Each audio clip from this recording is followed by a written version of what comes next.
Cheers, everybody. Whiskey Tuesday's back at you. Whiskey Nose.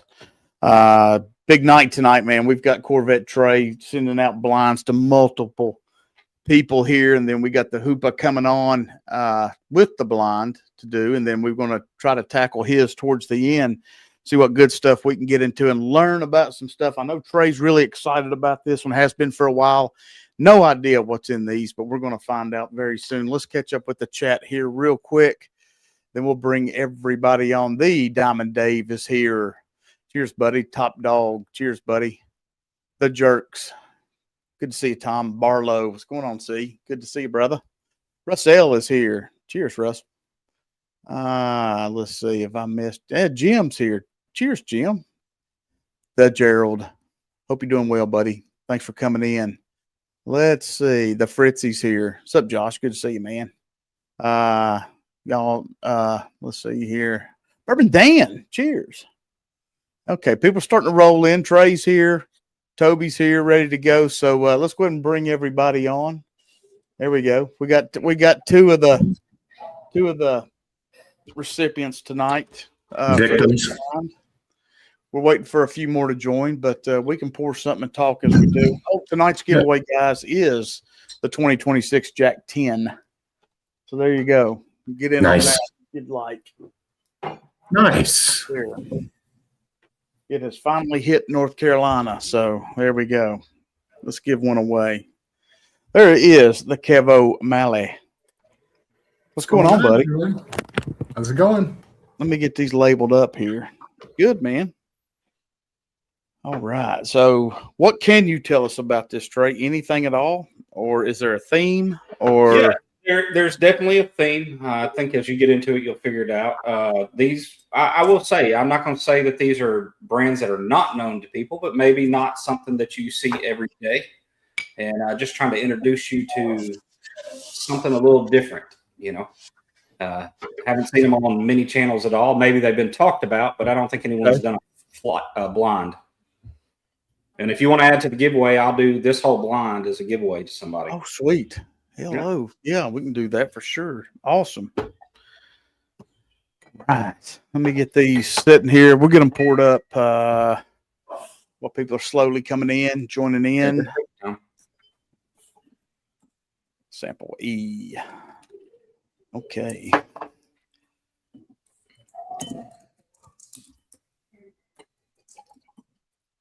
Yeah, we had a big time last night with Dan. If y'all didn't see that, y'all need to go back and watch that. That was a great blind we did that we set up on our own, which was kind of sounds strange, but if you didn't see it, boy, that C's light in color. If you didn't see it, what we did was we just picked anything that was 100 proof and/or bottle and bond and then blinded them and see what order we could get, and it was quite surprising. I did the 4 Roses 3 recipes, and all 3 of them were almost dead last.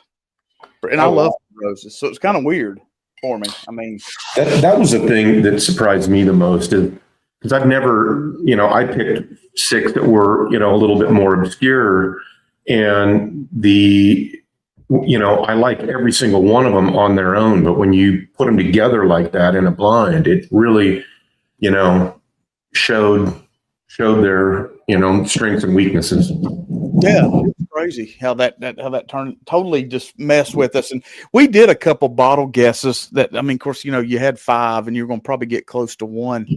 But, I messed up a couple. I thought the McBrayer, I got the McBrayer and the McKenna up at the top, and I kind of got them back confused at one point, which I'm sure is not a real shock to anybody, but I did get it right at the end. I'm gonna set up this wheel. I forgot to ask Ethan to send me that link. Oh, okay, Marty, I'll take care of the wheel. Okay, I'm getting it up. Okay. Don't worry about it. I'll take care of it just like last week. I'll just send you whatever Venmo stuff I get. Yeah. Yep, exactly. All right, shipping. Okay, we're all caught up here. All right. Do we have a control pour? Anybody want to pour something first while we're waiting on the others? What do y'all think? I know what I can do. Yeah, I was about to say, I started with the Heaven Hill 90th after talking about it and see I'm gonna get into this little Benny's pick right here. I think somebody knows what that is. It's a killer. It's banger, buddy. 9-year Ozzy Tyler cat strength. It's dark too. I'm going to start off with Russell's Reserve. This is a single barrel from Joe's liquor store here. It's straight custard bourbon, if that makes any sense at all. It's so unique. It's awesome. It's amazing. That's going to be a good pour with this, I think. Yeah. I think that'll do well. Thank you, Eric. Got you, buddy. Awesome. I don't need to look at that. Look up here. Guys, there are some McBrayer picks left, last I heard. Really? I don't have the numbers. I didn't check today. Thank you, Gerald and Eric. Got you, boys.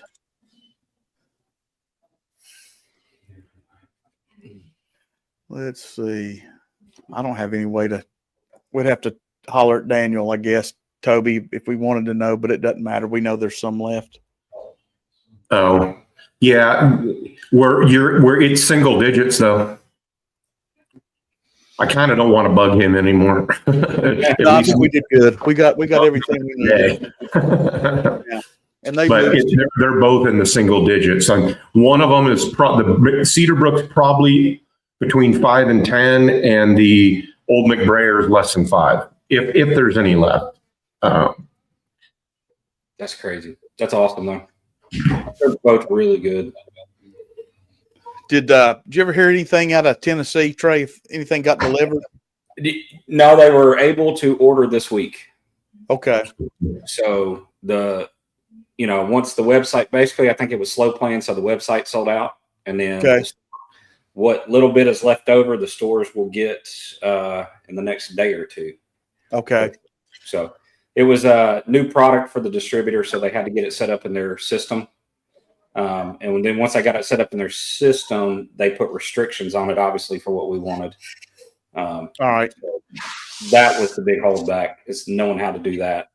So going on in the future, it should be more seamless. Thank you, Bourbon Jerk, Daniel, Big Dave, Diamond Dave, and Kevo. Thank you, guys. I'm just going to keep that there so I can copy it and send it to Toby at the end.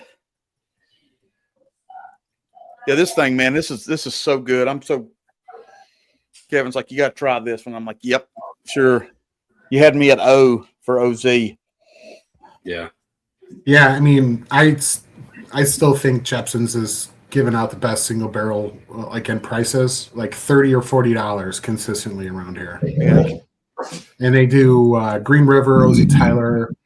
There's some nickel MGP, like 10-year MGP. It's crazy. It's awesome. Yeah, Eric sent me a picture today. He got those two in today, so he may crack them tonight. I told him to let me know. Okay. 250 shows. It's weird. They shipped a little different, I think. Yeah, but I think mine show up tomorrow as well. Okay. Yeah, I don't know. That's kind of weird how that happened, but all right. Man, this thing's got like a honey graham cracker cherry barrel. It's fantastic. Toby, what'd you start with? I bottle killed one of the bottles from last night, the Blom Brothers Bottle and Bond. Okay. Yeah, that'd be interesting, doing all the bottled and bonds together, the few I've had together. I mean, Did you see the stream last night, Trey? No, I saw parts of it. I had to work a little bit, unfortunately. Okay. But the little bit I caught, I just remember a time I did a few together. And how it does. It's just different. I mean, how many times do you put bottled and bonds together? I mean, I've done all like the kind of the bottom shelfers, under $30 ones. I've done those, a bunch of times, but doing some of the ones I did, I enjoy them all individually a lot, or I wouldn't have them. But to blind them like that, I would, the bottom 2 or 3, when they, why do I even own these? But I know that by themselves, they're really good. It's just, like I said, the blind, shows weaknesses. I had an old granddad 100 in there, bonded, and I bet I've had that bottle for 5 years, and it was so bad. Yeah. Oh man, It was pretty low, I think. Yeah, Yeah. it went ahead and made it to the yard on the way to the recycle can. Yeah, for sure. Wasn't left to pack. When I get to about a third of the bottle left, I try to go ahead and finish them off at that point. That's probably the right move. I Or, agree. pour it into a 4 ouncer or a 2 ounce. Yeah, I was about to say, unless you got something to keep the air off of it, Let's see here. Let me post this.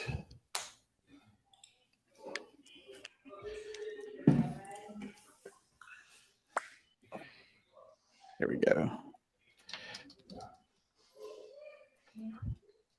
What is that, merch? I think that's the bottles. It's Bourbon Direct. Oh, okay. Is that R? Yeah. Oh, shit. God damn it. You had a better one, Toby. It didn't cut off, I think, last week. Yeah, I'll find it. That's the one from Ethan. I just got to go back to the turkey. All right, chat. Let us know if it's if you're pouring tonight. Let us know what you got. We're getting ready to start with the Corvette Trey blind. We're waiting on Hoopa. We'll get after it. Like I said, I started off with this wonderful bottle from Jepson's, thanks to Kevo. It's he said OZ Tyler Benny's pick, 134.6, man, and for the price, I think what he told me that was what was going at is an absolute steal, robbery, homicide. $30. $30. Unreal. Might be the best $30. Well, yeah, probably. Now that I say it out loud, that I think I've had in a long time. Just got another liquor store out here. Had another Jepson's, and it's like Dr. Pepper. It's like Dr. Pepper whiskey. It's great. 30. And that was a little bit more, 40, but awesome.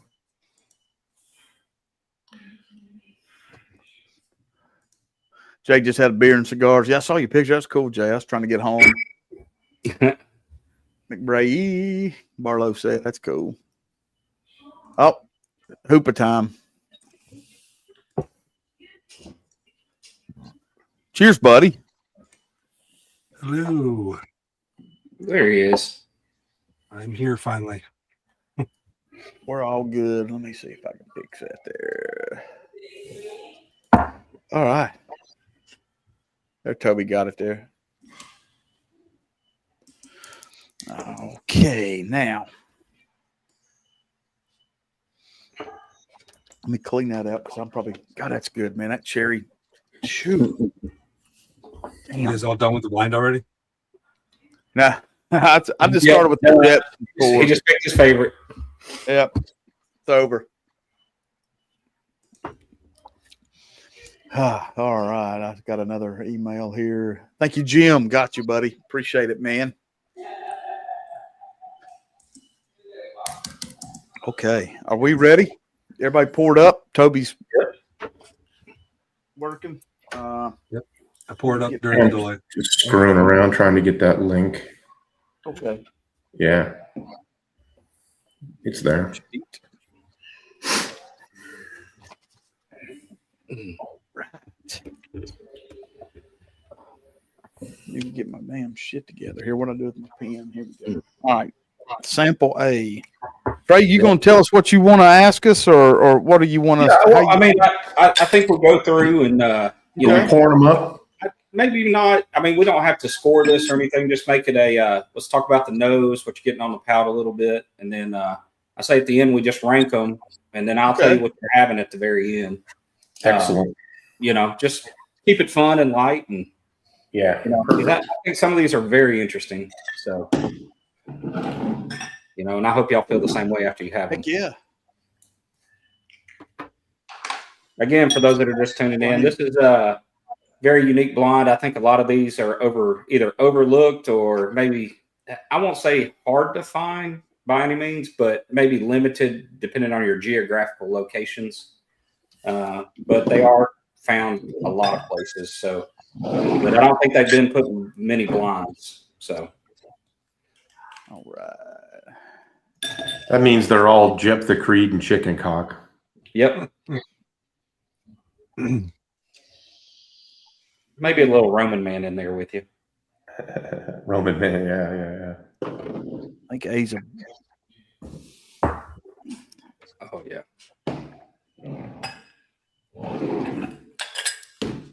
Man, the nose on this is pretty solid. Ain't it? Reminds me of like a juicy fruit gum. See that? Mm-hmm. Yeah. A flight of Basil Hayden. Oh shit. Hey, JG, I'm not that bougie.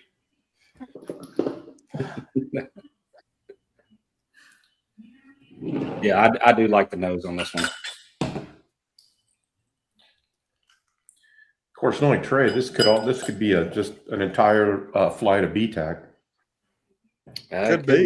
Could be all damn William LaRue's. That's it. This is a 21090 pick. I can tell right off the nose.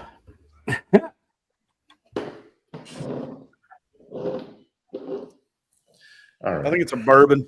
It kind of has a hint of a finish, but I don't think it is finished. It's kind of like it could go that way, but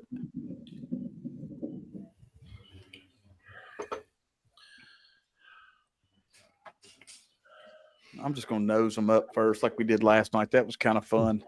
Yeah. Oh, wow. B is, woo. Hello now.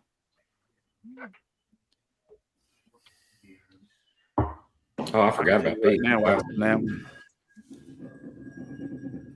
And B is completely different than A. A where Yeah, A is man. like bright and fruity. This one's like deep and decadent. Definitely different. Yeah. Compared to A, B has got its big boy pants on.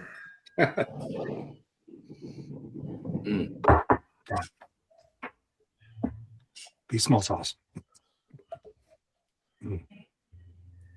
It's like a light tobacco or leather in there too. Mm-hmm. Yeah, very much. See, yeah, I'm just nosing. I'm not. And I will say right now, one of these bottles is in my contention for 2026 bottle of the year so far. Ooh, So yummy. just FYI. Just eyeballing. E looks dark. E looks very dark. Mm-hmm. Yeah. That's one of the things I got up. B is darker than A. Yeah. C looks to be the lightest. 3 very distinct noses so far. Like they don't really smell similar, A, B, or C. I can just got okay. No, yeah. Like C's like a little bit more bright cherry to me. A little bit of honey. Yeah, honey, I can get that. Then I went to D, excuse me. D is cherry. Luxardo cherry. When I blinded C, I got honeysuckle. That's what I got off of it. Yeah. A medicinal honey. Yeah, I was thinking Man, maybe like a honey bun, maybe those honey rolls or whatever. Yeah. D's nose is like a dark cherry. Also, it's good.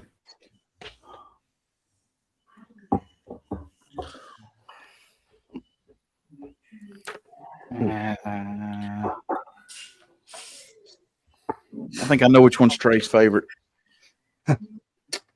Yeah. What the hell is with E? E is like a There you go. That's like eucalyptus or like gum. Yeah. It's like menthol. it's got a 4-gate vibe, but I don't think that's what that is. It's like one of those tablets you throw in the shower from Vicks when you're sick, and it kind of wafts up through the steam. I'm still on D. D's got a note that Thank you, JG. it's not like anything else. Maybe I'm sorry if I like a missed you. wine. Maybe a wine finish. Some Yeah, sort? like a dark stewed fruit or something like that. Which one? D. Okay. I love listening to y'all's notes and tasting them, knowing what they are. It's kind of. It's got a. I can't believe how different all 5 are. Like the roller coaster. Holy cow. Well, what's funny is if you were picking these up, I will say this: if you were picking these up at a store, just off the names and stuff, 3 of them you would think were exactly the same. The other 2, okay, they're going to be a little different, but maybe not too much different. Thank you, Jim. And that's one reason I did this blind is because it is. I mean, yeah, they're very unique in their own rights. Yeah, I'm getting a lot of different things off E. Like maybe a little wine, maybe a little cinnamon almost. On B? On E. Oh, E. After going through all of them and going back to A, there's almost like a sawdust going on it too. Oh, yeah.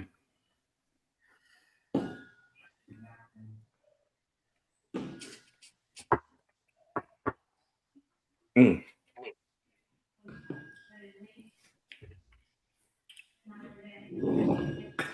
Okay, that's an easy. After nosing through them, A's definitely like got the most like gentle sense and nose on it.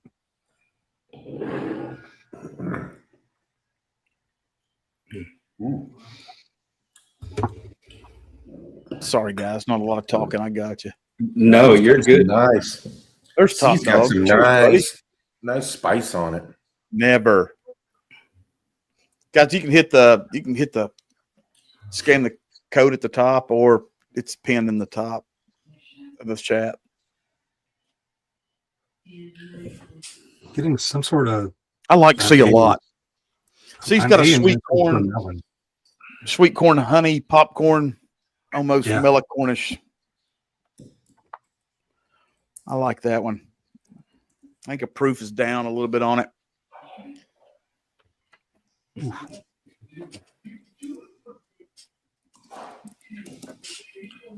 It does not taste. Tastes a little bit like I expected it to, but a lot not like I expected it to. Which one? A? Some sort of melon on A, yeah. Like a honeydew or a, I don't know, some sort of like mild melon flavor. I think. Oh man! Since Top Dog's here.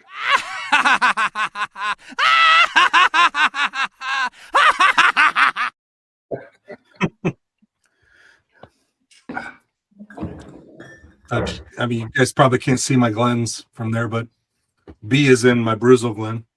Oh, let's see. There you go. Now you can show it. There you go.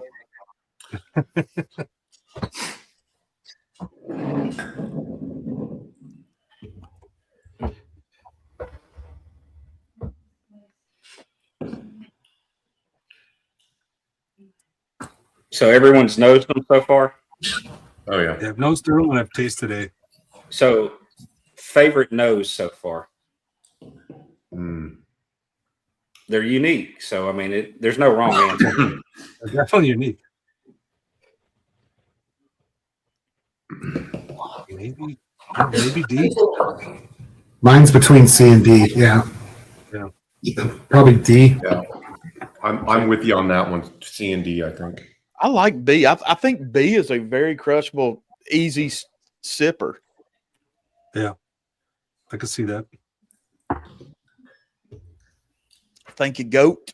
It is. I've only tasted the first 3, A, B, and C, but right now B is in 3rd place out of 3. But that doesn't make it. It's just, to me, it comes off lighter. It's really mild.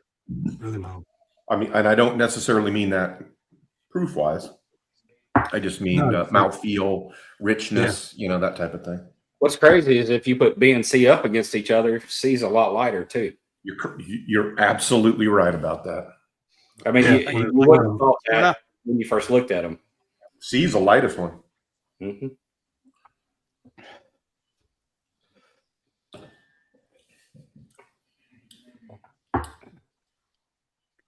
I'm Are really these all curious bourbons, what or C you is. don't know? Just any kind of whiskey. I don't have much on D. I got to work on. So Trey, do you know if I've had any of these? Maybe one for sure. One for sure. I think this whole group, everyone's had at least one of these. Okay. Toby, there's a chance you've probably had up to 3. Okay.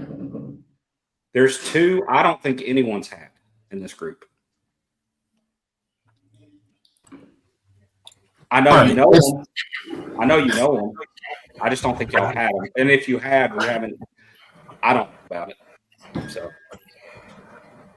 So when you nose D and then take a sip of it, my first reaction was, "What the fuck is that?"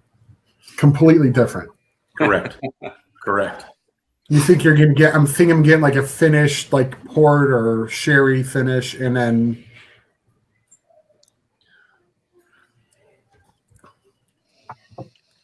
yeah, and then you don't get that. Ooh. That's got some oak on it. Little bit. The Mike T, the Roger Reese rolling in, Little bit oak. the Gandy Road. Candy. C's really I don't know, man. drying for me. D's not killing it for me. D. D, dog, Yeah. Daryl.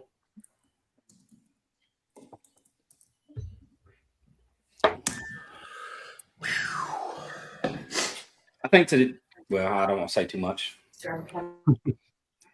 You've said nothing. Yeah, I know. I can't. You get nothing. Man, I know this finish on this stuff. It's just, it's hitting me just weird for some reason. I think D is definitely unique. I'll give y'all that. I mean, it's definitely unique. It's different, but I think it's well done for what it is. Fuck. Say that, you make me go back to it. These remind me of some wood hats, like especially the allocated corn, where they almost smell like they're finished, and then they're not, and you get something completely different. Just like E. E's got a really unique palate. All these are almost, to me, I'll go through them again, but they're almost all different. The nose is completely different than the palate. I can see that, They're yeah. all surprises. You know what I mean? Yeah. There might be like one similar note, but they're not exactly like the noses. Okay, E straight up Amburana now. That's what I got. The first like breath of E I took. First inhale was I got Amburana, cinnamon something. All right.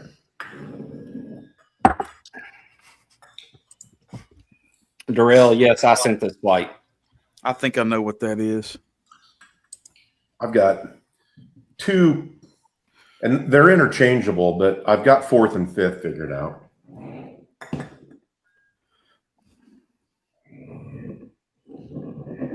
See, the problem is I'm having a hell of a time getting proof. I mean, guessing. If you guess proof on I'm these, not- I'll get excited. I'm not even trying to guess proof. I'm just trying to line them as to what's my favorite today. You know? Yeah, I haven't written down anything. Should I be writing down stuff? Yeah. Yeah. That's what I kind of I think on these, I got one bottle I really enjoy, and then I have a bottle that's like a daily drinker type esque for me in this flight. Okay. I think I'm. Yeah, he seems like it is Amburana, but it like amongst a bunch of other stuff. Which one? Not like E. E. Yeah. Thank you, Roger. Oh. The only if that has Amburana in it, the only one I know that can do that where it doesn't jump out of the glass is the Larrikin. That's what I think. That's what I wrote down. Our I think lounge. it's the Kangaroo. Because I remember, Toby, when we had it in April when we went there, the Amburana was there, but it wasn't Right. awful. Is it just Amburana on that one, or is that something else? 'Cause this seems like it's maybe like a cigar blend. Right. Also That's what I could think be- it is. I think it's possible that because every Amburana that I've had or knows, the Amburana just jumps out of the glass. The only one where they've successfully married it in a small proportion is the Larrikin Cigar Lounge. Okay. Yeah. You know what? That's a good idea. I might go get that bottle and do a side-by-side pour. Looks like you're wrong. That's his way of saying, you're wrong.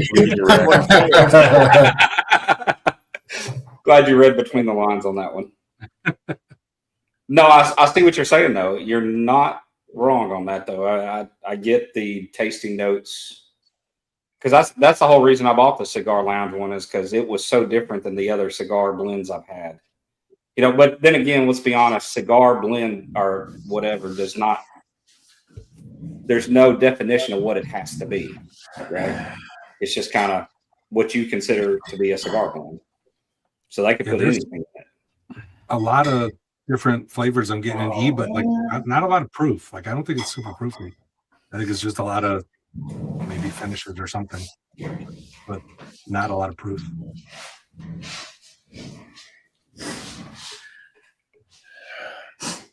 Man, I wish I had a couple of Legends of the Oak Larrikin single barrels.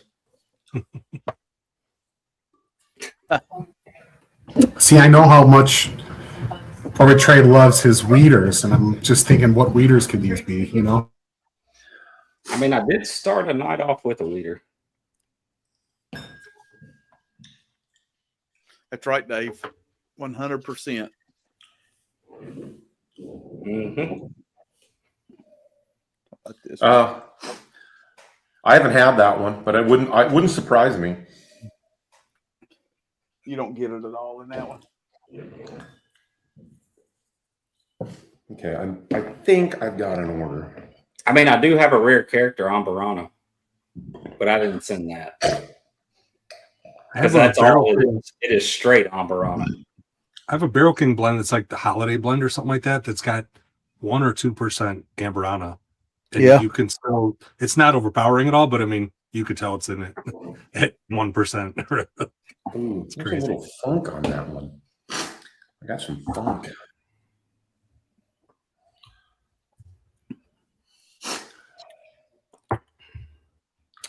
Go from C to A. That's what I just did. I'm trying to pick a favorite now. That's There's a little. I'm getting a little bit of funk off of E. That must be the Creed.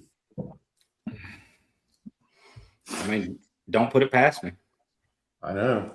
That Bloody Butcher. God, if only Roger were doing this blind, he'd slam that one right to first place.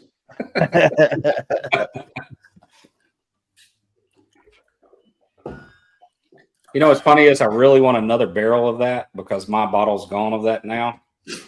And that thing was so good. And I really hope it wasn't a one-off from them.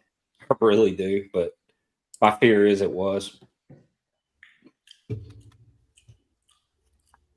Yeah, see, I'm still getting honey and I'm maybe getting a little toasted. That's what I got. Honey graham cracker right off a shot hoop right when I got into that one. And I like it a lot. I've got D and C right now. I'm battling against, but no, what you said, I agree with. Yeah, I haven't tasted it in a while, but I have was it 3 chords that's honey and toasted, Okay. but it's upstairs. So All right. I think I got it. No C, and it's pissing me off that I don't. Should I know C, Trey? I mean, just being honest. No. Okay, good. No. So this is King's family. This is the. It's kind of God fun. damn it! Which one would this be? I mean, I do. I'm have some- really curious as to what C is. Me too. It may be my favorite because when I first went through it, Toby, I said it's a light drinker, but you could crush it. Well, no, I'm not getting a serious hug off of any of these. you know, but some of them are spicier than others for sure. He's spicy. I agree with you. Yeah. You're right. Let's see. I think I kind of have my bottom two are kind of interchangeable. My top two, it might be interchangeable just given the day and the mood. And then I've got one I think is kind of clearly in third place. See, with me is that he's so different and unique. Like in in this blind, it would be something that always, I'm going back to it. At first I was like, what the hell is that? Now I keep on going back to it and going, man, this is so different, so unique.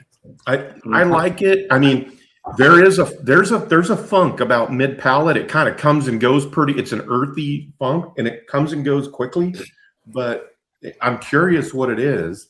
Thank you, Eric. That means a lot to all of us here, buddy. Yeah, that Cedar Brook is fire. That's high praise, Eric Gunderson. High praise, man. Wait till it opens up a little bit. It gets even better. Everybody, I'll put the info here in chat again. Here's the link, and the password is, what is it? 1770 Loto 1776. Yeah, all caps. Yeah, There he is. There it is. So everybody, ship separately. So our picks. The Old McBrayer pick is down to less than 5 left, and the Cedar Brook pick is somewhere between 5 and 10 left. It's really interesting to hear because some people absolutely love the Old McBrayer, and the Cedar, the Cedar Brook is good too, but they have a clear favorite with the Old McBrayer, and then some people are all in on the Cedar Brook and are just backing it up with the Old McBrayer. It's interesting. I about to say I backed up my Cedar Brook and I backed up the Old McBrayer. They're both solid pours. Yeah, I mean the Cedar Brook was not by far. It was clearly the hardest to pick the final one. Yeah, I was about to say the top 3 were all contenders, and that second correct. One. And I actually picked the second one over the one we actually picked. I know, yeah. You and Roger both did, and I think Larkin did too. Yeah. And I mean, the one that won was always in first place, but it was not. It was close enough to where we kind of had to have a taste off, and everybody had to pick between one of the two. Yep. I think the Old McBrayer was probably the easiest one. I think that one stuck out like a sore thumb as the winner. And then the judge, I think it kind of came down to 2, but it wasn't nearly as hard of a final pick. Oh yeah. Oh, that'll be awesome. Oh yeah, Charlie, you ought to have us on and have Bourbonado on and embarrass us all. You know, really. No by kidding. picking your pick. They picked our number 2. It's okay. Thank you, John. Oh, you're right. I think Bourbonado picked our number 2. That's right. But honestly, though, I think they were interchangeable depending on the night. I mean, they'd have picked our number 1 if we wouldn't have picked it. So I mean, they're that good. I honestly think seconds could be good. It's all right. I honestly think with our lineup that we had, if we went back and did it again, our number 2 would have easily been our number 1, and our number 1 would have been number 2. It just depended on the night because they were that good. Could be. Yep. But regardless, you can't go wrong with those picks. Yeah.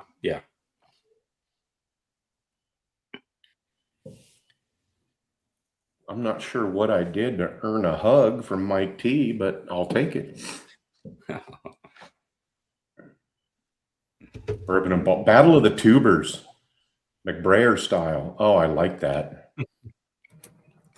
Yeah, draw at the octagon. Go up. Hey, Bill can be Vince McMahon.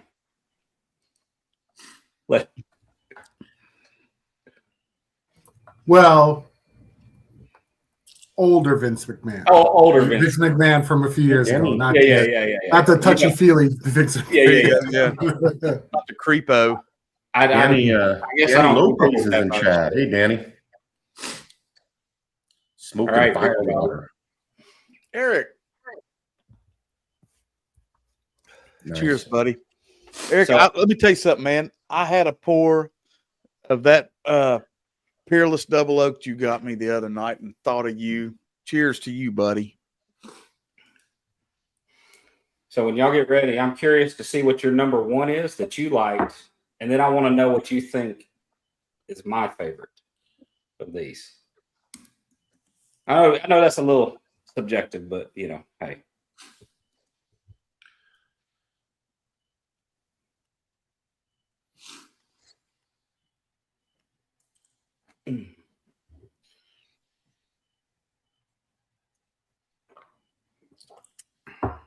Oh man. Well, I can tell you one thing is I sure as shit don't know what any of these are. No. Have no clue. I think Have one or no two. clue. I think at least one will surprise you what it is. At least one. I go 'Cause back I'll to say this, some. when I picked it up, I probably had 15, 20 bottles from this company. And I know all y'all have had this bottle. And I hadn't bought it in a while, and I went back to it and I was like, oh, it's pretty solid. Like, y'all might disagree, but I don't think any of these are terrible at all. And for the price points, No. I think they're great. None of them are terrible. Yeah, they're Thank you, Doc. Got you, buddy. Mark is in. Roger. and that's what Reese. I wanted. I wanted to revisit some stuff that maybe you hadn't had, and then try some stuff that I know you haven't had. Yeah. So It's so weird that they're like so completely different, and yet also none of them are bad. You would think with that much variation, one of them would be bad.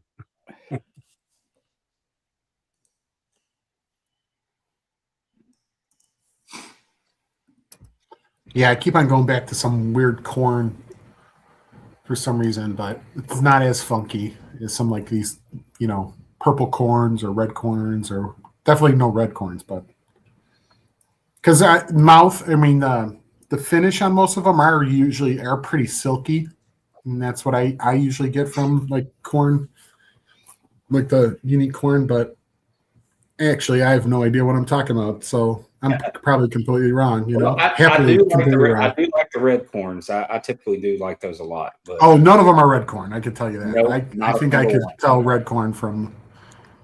Yeah. As I evolve, I like the weird stuff more. To me, E could possibly, if it's well done, because sometimes red corn can give you a little bit of that earthy funk, and I wouldn't be surprised if you told me that's what is on E.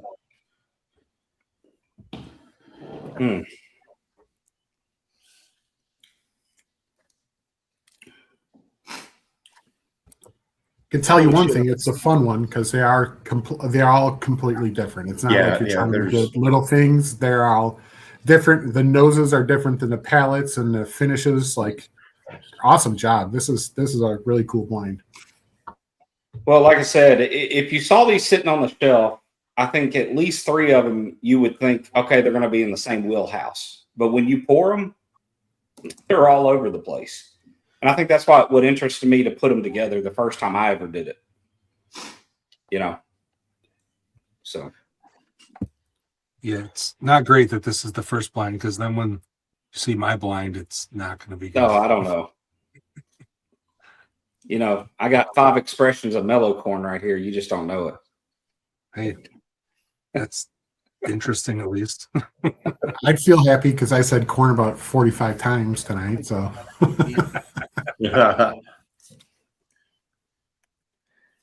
Well, let's go through and let's talk about your favorite ones. I'm trying. Let's start at the bottom. Yeah. Okay. Least favorite. I'll go first. My least favorite was A, the first one. Okay. Oh, wow. Then the more I got back to it, is sawdust note and dry finish. Okay. Shit. Toby, what about you? What was your least favorite? B, Bravo. Okay. Why? It was just to me, for me tonight, it just kind of came off in this flight as being the lightest, the least mouthfeel,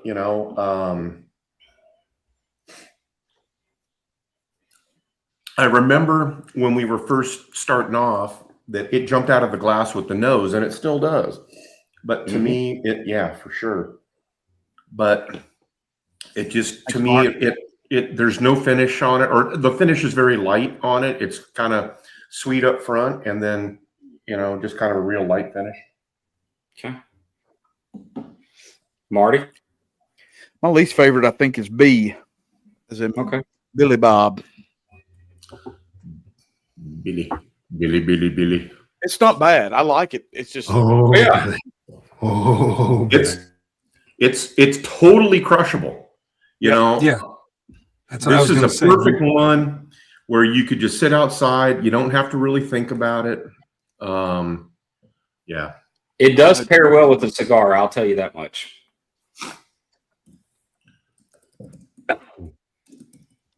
Yeah, B Bravo is my 5th place also. actually I'm gonna flip it. I'm gonna make D last. Oh, Oh, wow. That's Wow. interesting. That's It's mine. kind of light. It's just kind of falling flat on the palate now, but it's been open for what, 48 minutes. We're going to be very different here. Yep. B is crushable, but I feel like I could drink a bottle of it and not remember the drink. Like, it's just Yeah, drink a bottle and not remember anything. yeah. I mean, not I remember agree with anything, you. but I think for me, B is definitely one it's not complex by any means. Yeah. It's just solid. It's just solid. It's just a oh solid. yeah, I would still drink the bottle of it. I just not all at once, responsibly. Okay, since y'all have all said B, talked about B, I will tell you that was the most expensive bottle. Really? Wow, really? Yep. Yeah, because I have that in 4th place. Like the nose was great, but the finish doesn't last, and it's kind of just muted. If that makes any sense? Mm-hmm. And I'm talking retail prices, not secondary or anything like that. Cheers, Chris. Great. We just put freaking William LaRue in 5th place. No, I was thinking it's the rare If character you put- Costco if- hot dog bottle. If you put LaRue in 5th place, I'd get off stream right now. Which one did you say that was, Trey? I haven't said what it is yet. No, the letter. B? And you said it's the most expensive? Yep.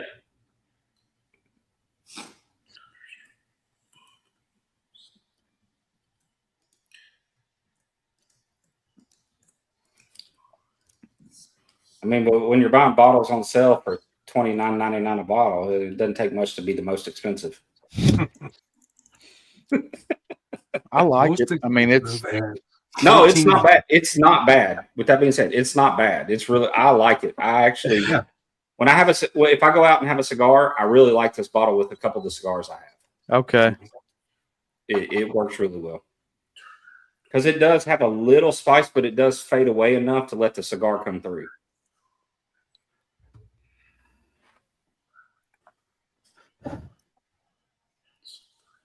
All right, let's go with 3rd place now. I'll go first. 3rd for me was E. And honestly, it might have been 2nd. It's just so different than all the rest of them tonight. Like it might be your Amberana. It might be a weird barrel finish. But I got like leathery tobacco. It was so different. That's my problem in these things is that like the different stuff is what really kind of pops out, and I'm starting to go towards right now, like the weird stuff, like, and I did like how different it was, like the nose, the palate was just like it was all over the place. To me, that's one you sip and you're like, I think if I pour the rest of it and sit down with it, or you sit with the bottle, you're always gonna be like, what the hell is going on with this bottle, man? Like, there's always something different. You got to strap yourself in. Robeson. I've got him as damn jacked up right now on bottles. It's comical. Toby, I was talking to him about those Elkwoods. You have no idea the circus that has been my most recent firsthand delivery from Travis Robeson. I love that man. That's about as weird as I'm gonna get. He's been a trooper. So I'm sorry, I was updating the wheel. Did we reveal fifth place? No, we haven't revealed yet. We're going with your third best. Oh, hold on, I didn't do fourth best. I didn't either. Yeah, what was your fourth best?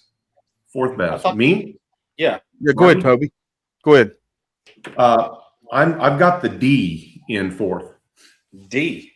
Daryl. Crazy. Oh wow. And B was Chad your G. Thank you, buddy. Gotcha. Your fifth pick. Sorry, what? B was fifth place. B fifth, D fourth. Okay, that's interesting. And those, I'm going to be honest, those two are kind of interchangeable for me.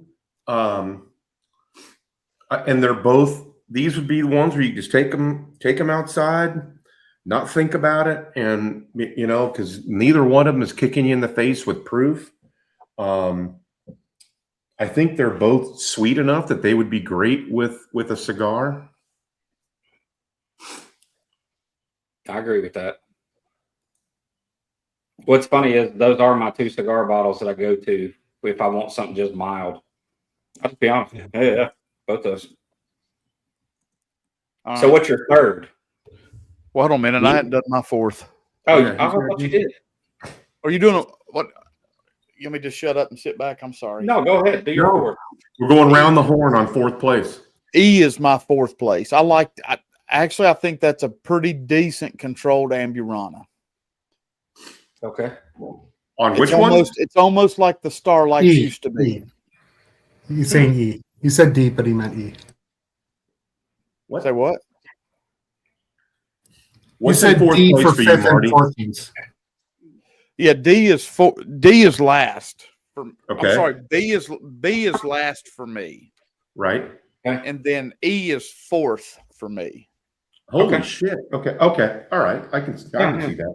I think this is like a Starlight controlled Amburana bottle. And I don't know if the proof is high enough in it to be the Larkin. What was the Larkin? I never bought it, so I don't know. Who's on first? I don't know who's on second. I know that's about right. All guys go to bed. Yep. That's all right, buddy. Good to see you, my man. John, I'm gonna give away that book that you made when we do the pick show. All right, I'm sorry. Y'all go ahead and do your fourth. Yeah. What's the third? I think we're on thirds now. Yeah, Marty, you can go again. Go to third. All right, third place, I had A, actually. A. Okay. I think it gets to be a little more caramel, richer sugar candy on as it sets out in the glass. I think it just kind of got better and better. Kevin, he likes that antique carpet taste in it. Yeah, there you go. I mean, it really does. It does have a dusty. Yeah, it works. You're right. Chad G, thank you, buddy. I got you on the PayPal side. Hooper, what'd you like in third? I don't think I gave my fourth. My fourth, I have A. And then my third, I have E. Okay. Which E is very interesting, very good. I just kind of the opposite of B. Like, I don't think I could have more than a drink or two of it. It's too much going on. I gotcha. Which on most nights you don't have more than a drink or two of something, so it probably should be ranked higher. I think that makes sense. Far, we've all been relatively close with, I mean, there might be swapped a place here and there, but I think we're all relatively close. Yeah. Kevin? O'Malley. Yeah, I've been jumping the gun. I've been, shot out of a cannon. I already said third place was E for me. because it's so. Yeah, me too. Yeah, third place. It's the WTF pour for me. Like I have no idea what's going on. Something different every time I drink it. Yeah, like you want to mess someone's night up, give them that, walk away. I think he's the one that we're getting Amburana on, I think, isn't it? Yeah. Yeah. Oh, for sure. Yeah, honestly, I've never had Amburana this. If it is Amburana, I've never had it this muted before. So it's like it could actually be one that's done right, I guess. Because it's definitely not overpowered. Right. It's good. It does kind of remind me of Larrikin cigar blend, but I thought Larrikin cigar blends were super sweet. I agree with that. Because I'm usually not a fan of cigar blends. Although the barrel cigar blend, I know we were talking about it earlier today, but that's one cigar blend that I like a lot because all the flavors are muted and you get more leather out of it. But. Well, I will say this. If you like this, or if you not big on cigar blends and you think this is a cigar blend, I need to send you a sample from this company of their cigar blend, and it will change your mind. Because it's really good. Oh, no way. Yeah, I think Roger Reese just You're cheating. like No one they're all close but different. Doc's got it right. Okay, it's E is not. It's not Larrikin. No way. I told you I changed it to Starlight. And it could be. You can count how many Starlights I have on. Right there. Yeah. I think I have one. But now that this is opened up, that's all I can smell now. Yeah, E's definitely going to be the one that's like the weird bottle. The one you always pass. You're like, what the hell is that? It's got like a person dancing on it or something, or stars. Oh, what is that one that just came out? Like Girl Dad whiskey or something like that? Yeah. Like an article about that or something. I saw that. Yeah. I'm a dad. I have a girl. I got to get this. Yep. All right, so let's go to second. Well, let's go second. I mean, might as well do first at that point too. So okay. Well, yeah, let's do second and first. Yep. Me? I think I will be surprised when y'all see these. Quit, Toby. All right. So I've got A in second, Alpha in second, Charlie in first. Okay. Goes double for me. You got it. Alpha in second? Yep. And me too. I'll show Charlie you my paper. Well, I Charlie, wrote down Marty. I thought A would be your first. It's close. For the viewers out there, Charlie is by far the lightest in color.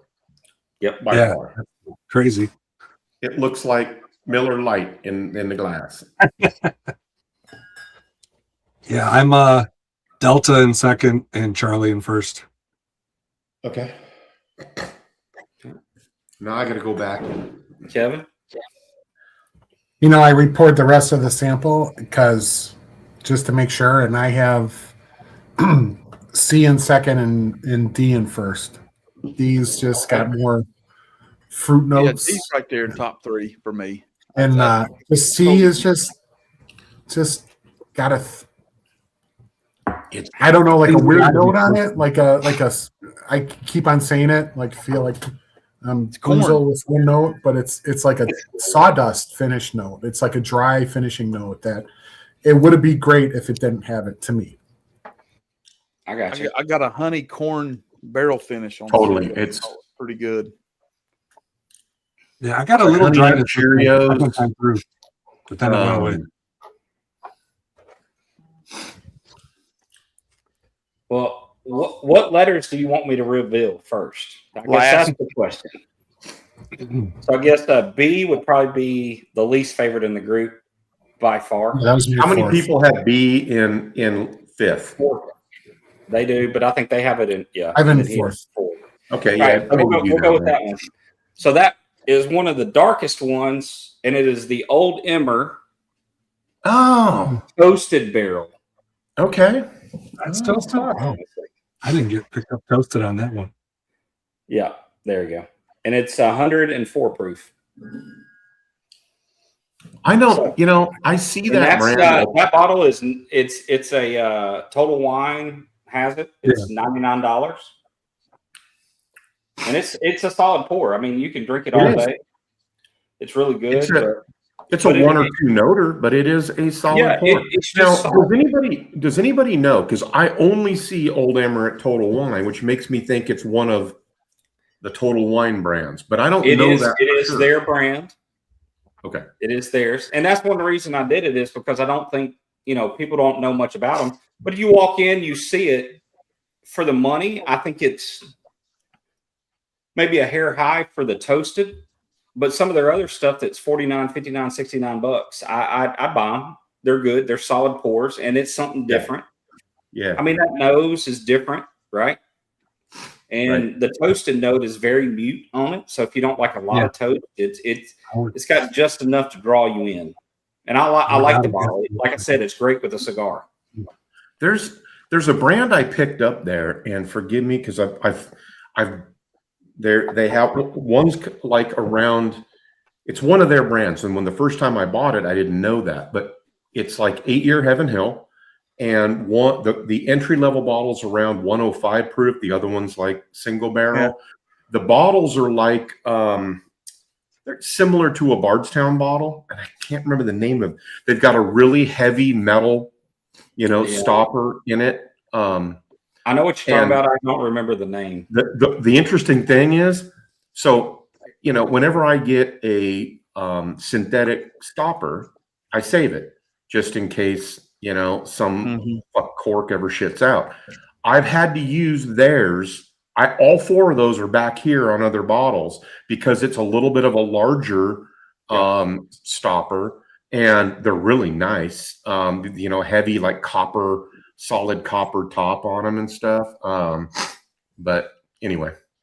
Yeah, no, that Old Emmer, I mean, first time I did the tasting note on it, I didn't think much of it. Because, I mean, you walk into a liquor store, people are doing tasting notes or tastings all the time. And I didn't know much about Old Emmer, but I was like, I hadn't seen this around, hadn't been anywhere. I don't see any YouTube channels doing it. And when I tasted it, I was like, this isn't half bad.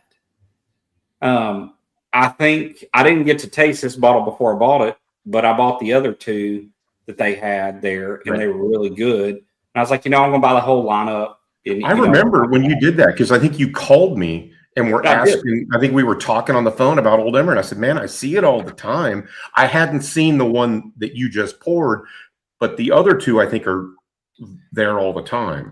Yeah, they are. It's just their bourbon and their rye, and they're $59 and $69. That's it. I mean, for the money, I think they're good pours. They're solid. Put on your bar, have something different. And that's what I wanted to bring tonight was something different that you could go out, look for to challenge your taste buds a little bit, maybe, and I think these do it. And I like the toasted. Like I said, I think it's a solid pour. I think $100 is the most I'd pay for it. I don't know if I'd go above that. I'd like to see it in the $89 range, and I think it would be just right. So, all right. So that's B. What was next? D, I think, or maybe. What? I had D in 4th. Marty? I had the same. Hooper? I had D in 2nd, I think, but okay. That's fine. It doesn't Kevin, matter. He's my winner, number 1. Yeah. Okay. Maybe we hold off. Okay. So what was y'all's 3rd? I got to remember. For me, it was E. Yeah, E I had for 3rd. Yeah, I did in 3rd. We'll do E. And this is one Marty has had. Oh, we had it. Oh, there you go. Toasted on. And which one's that? The thing is when we first poured it, that was barely detectable. Now that I'm down to like a sip left, it's very detectable. So this is Ryconic. They're Ryconic that's twice barreled rye whiskey. And it's been finished in a toasted Amburana. Yeah. So It's very well done. I'm not a huge Ambarana fan, but Right. when I was there doing a tasting, that one really jumped out to me. I was like, okay, this is something I could drink a little bit, Right. you know. So that was B, correct? That was E. Huh. I think I might have yelled that out. No, I said, what was it? Shit. Larrikin. No, after that, I changed my mind. Yeah, I think you did say King's Family at one point when he's like, you never Yeah, entered one of them. You're like, oh, King's Family. Yeah. Toby said he had none of them. I can't remember what I said. Jesus. Yeah. Starlight. Starlight. Yeah, Starlight. So what y'all have A in place? Was it second, third? I had it in third. Second. I had it last. No, I had All it right. second. Actually. All right, so we're gonna do A next. This might surprise some people, and I know Hooper has it on his bar behind him. Nulu toasted. Oh, wow. Yeah. I can't Yeah. get that. It's just a solid pour. Now, Really? this is a store pick, but it's it's just a generic pick. It wasn't like a group pick. I can't even. My camera's too bright. I don't know. But, This is like shared pour or something like that, or one of those. yeah, this is just Tennessee exclusive. Basically, the distillery picked it. They sent it to a bunch of stores, and it's solid. I mean, Marty, you hit it on the head. I mean, it has that antique store feel. It's good, to it. man. It's a good. I don't know. It's just solid. It's a solid pour. But Nancy. it brought me back into Nulu was the rage a few years ago, and I hadn't bought one in a while. I went back and bought that one. I was like, oh man, this is actually pretty solid for the price. So, all right, Keep so working. we will go with D next. Okay. So The D, D. again, Old Emmer, Calvert. cast finish. Really? Yep. I'm Man, saying I'm not wine. It's Yeah. not wine, but it is a So finish. to me, it has a very dry pear finish. Like you kind of get that, when you drink a sweet wine, but it has that pear on the end and it's a little dry. That's Definitely kind subtle for Calvados. And Calvados is one of the few like spirit finishes that's maybe the first one that I can kind of get after. yeah. I like that bottle a lot. It really surprised me. And I want to say it was $79 for that bottle. Okay. Yeah. And that's the second bottle I've had of it. I really like it. And So the D. yeah, that's D. No, So not mine. C, King's Family Toasted Whiskey Blend.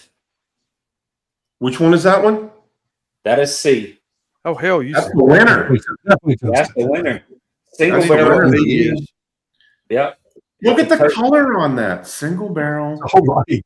Look. Here's the difference. I mean, Yeah. Spin the Nice. label again around on C so I can. Single barrels. it's an American light American whiskey. light whiskey. Look at the Oh. age. I can't see it. Does it say 20? Is that Yeah. 20? Oh my gosh. Yeah. 20-year toasted. Yeah, it's pretty good. So yeah, for a bit, I was thinking that might be our Larrikin pick, but the more I drank, I was like, no, because our picks hazmat but it drinks like 120, 125. This doesn't even drink anywhere close to what's the That's proof on it? 120. Is it really? Yeah, I was that's the gonna one ask you what's said the was proof on it. had the lightest like proof point, and it's the highest proof point of the blonde. Hell, I said it was 110. Yeah. That's 120. Wow. Yeah, it's that bottle right there. That's my third bottle of it. It is amazing. I love it. And I mean, yeah, Trey can tell you they hit a home run with that one. The whole time I was picking up on the toasted, but now that you say light whiskey, that is definitely the other note. Oh yeah. Corn. You know what I told someone? I said, if you took a white rock candy and went over the campfire and smoked it and then drank it, that's what I get off of it. It's a little bit of sweet, a little bit of toast, but it's just done right. Yep. And that bottle to me is, I don't know. I love it. Did you reveal A? I still have A. Yeah, A was Nulu, the Nulu toasted. Oh, okay. You mean New Louisville, right? Louisville? Yeah. New Louisville. What was B? I forgot what B was. B. Oh, that's that Elmer. That was the Elmer. Toasted. Yeah, that's right. I got it. So there was 2 Old Elmer bottles, 2 King's family bottles, and a Nulu. Crazy. Yes. But the thing is 3 of the bottles were a toasted finish. Yeah. And then the other 2, I did do a Calvados and a Ambarana, but I wanted to do something a little different. But the King's family is killing it. If you don't know King's Family Distillery, I mean, shoot, I got a Ryconic, a vanilla. Good Lord. We got an ice wine. We got a honey. And shoot, I got more down there. Dude, their stuff is insane. This is not a paid advertisement. No, it's really not. I was surprised just we didn't get an really ice wine to blind, honestly. Well, I thought about We did doing ice wine. He's not I giving it thought away. have y'all had the Take Barrel ice wine finish? No, I So- know you No. talk about it all the time. I've never had any ice wine, but I look at them now going, maybe I should grab Yeah, one. well, I will say this: they're not all very good. You have to get the right ones because some of them are. It's kind of like Ambarana to me. They're either done right or not. If it's too much, it's super sweet, and I can't do So them. for folks who don't know, Nulu, which always that's a part of town in Louisville, and it's New Louisville, but that bottle and that label started to kind of get a little tired and wasn't turning. So they rebranded. And let me boom. This is actually their new label. New bottle, new label, New Louisville Barrel House. That is them, same people. And if you can, I've got 3 or 4 bottles now under the new label, and they're all really delicious. The only thing is it's creating a bit of a stir with the label, Old Louisville label. Yeah, And, I don't know that that'll go anywhere. I don't know that you can really copyright new and old and shit like that. But anyway, but that is the new, they changed the bottle. I mean, it's totally unrecognizable, but what a way, because there was a time when Nulu was everywhere right. and it was being talked about. But how much has it been talked about in the last 2 years? Not a lot. And so it was probably time for them to, reinvigorate stuff. So Yeah, which is one reason I wanted to bring it into this, because it's like I said, I picked up that bottle, and I was like, oh man, this is really good. I mean, I literally forgot. I mean, you go back and revisit brands sometimes, you go, man, they're solid pours. And then obviously I wanted to bring Old Emmer and Kings into the discussion because I think, do I think they're going to knock your socks off on everything they've got? No, but you know what? Some of those profiles you're not going to find in anything else. They're unique. Well, I think Kings is definitely, they're on the precipice of blowing up. I think that they're, there's people that are paying attention to what they're doing. I think Kings, Highwire, a few others that are kind of on the cusp. Well, I mean, McBrayer, I put in that category too, because everything they're doing is just, I mean, there's a few companies out there just doing it very solid, and everything they put out is amazing. Yeah, for the fact and I think Trey's right. I mean, Kings is not afraid. So every time I go, my problem with going on distillery tours is once you've done 1 or 2, it's always the same stuff. I guarantee you, every time you walk into King's Family Distillery, they're going to have 2 to 3 bottles you've never tried before. It's insane what they do. They experiment all the time. It's like last time I went in, I've had every lineup they've had. And then they started doing every lineup they had in toasted. Then they've got the toasted Ambarana, but it's a rye that they've done. a 99% rye that they double barreled, and then they toasted on Baronda it.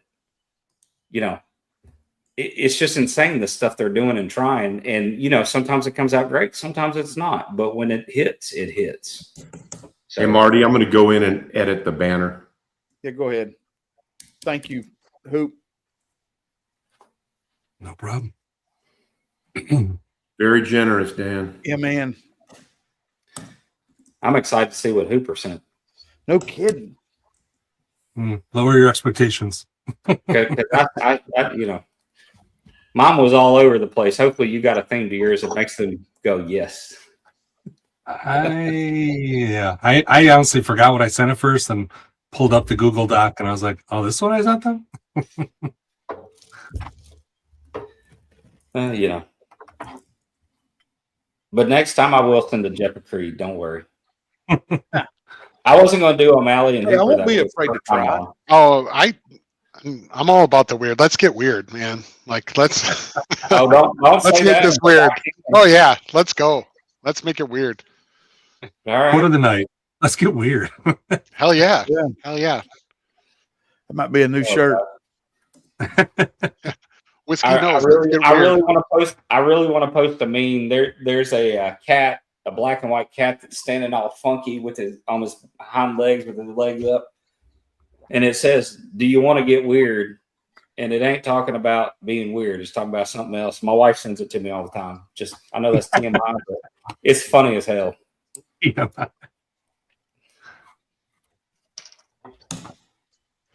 No, I love it. Nulu, and I obviously there's no Total Wines up here, but Old Emmer, and King's Family are not up here in Illinois, Chicago. So it's great. And I mean, I poured B again, the toasted wheated, and the nose on it's amazing. The nose on it.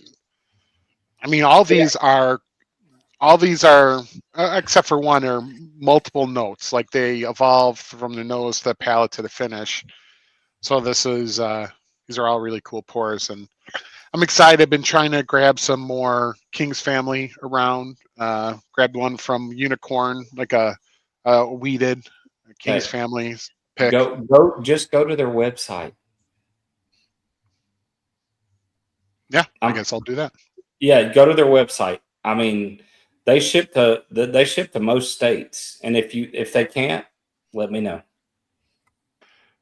Yeah, that's that's what I talk about. Like living in Chicago with Unicorn is there's the crazy prices, but you could also get really good steals from Unicorn that like kind of fall through the. It doesn't happen all the time, but like that King's Family weeded that I got, which was a store pick, I think 120 proof single barrel. I got it for $20. Oh yeah. So like, you know what I mean? Like, and that's only because I could pick it up. You know, if you gotta ship it. If you need something hand delivered from Unicorn, let me know. That's what I'm known for. Oh, yeah, all right. I mean, I'll say if you're looking at Kings and you want something different, obviously their ice wine cast finish is amazing. Their Ryconic rye is, I mean, it's insanely good. And I'm not a rye drinker, and I love it. But their toasted Ryconic is the jam. I almost put that in this blind, but it was so different. I didn't want to muddle. I like the toasted lineup, and I didn't want to put a rye and mess it up. But that's really good. Their high proof is on point. I mean, they're just doing a bunch of different things right now that are crazy good. And I wouldn't be scared to try something in a line that you like, because, I mean, their vanilla cast, the bourbon jerk, dude, the first time he had it, he's like, where can I get this? Send me some of the finished product, Nancy. Just saying. And then, what was it? Roger Reese at the Blitz. I pulled out the Boo Rye from King's Family. I remember what was that? What me and you and Girth drank? Oh yeah. Oh yeah. He went nuts. You remember that? Dude, that thing is insane. And they're coming out with another batch of that here soon. So I'm really excited about that one, because with a cigar, I don't know if anything pairs much better with a cigar than that bottle. You guys were sharing a bottle with Girth, and you actually got some? So, Dang, that boy. but anyway, That is one good fella. All right, Marty, are we going to get after this Hooper blind or what? Yeah, man. Oh, yeah, we are. I'm doing it. I'm getting them out right now. I know, man. I know Freaking on, Marty's, baby. Marty's slow over there. He's got to get out Got these his little glasses and freaking safety knife. condom things on here. Do you guys want me to get the bottles to reveal? Because pretty sure 4 of the 5 are upstairs. So You if don't have to. Don't. I mean, I can. It's not a big deal. It's up to you. Yeah. Will we know if I've you got say 2 or it? 3 Will we minutes know to them? get these going, Hoop. I got a few minutes to get this.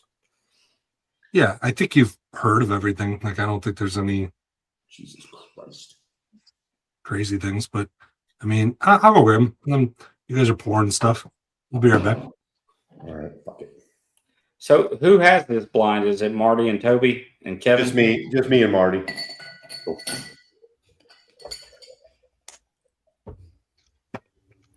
I'm still gonna watch you guys on the stream drink it though. Yeah. Yeah, I'm going And I'm to. gonna No, judge yes, stay on. I'm gonna Stay judge on, you. man. I'm judging you. So, Yeah, you know what I'm going to do is I'm going to send out I'm going to put the link in our chat group that way. Yeah. I tell you what, Toby. If you get enough chats, I'll do a whole King's Flight tonight as well. Ooh, you hear that, everybody? Yep, we'll do that as well. Dive in on the Venmo, PayPal, Super Chat, and we can. What do you think that is? 12, Well, 15, let's 50? see. I'll crack a few. Let's see what I got.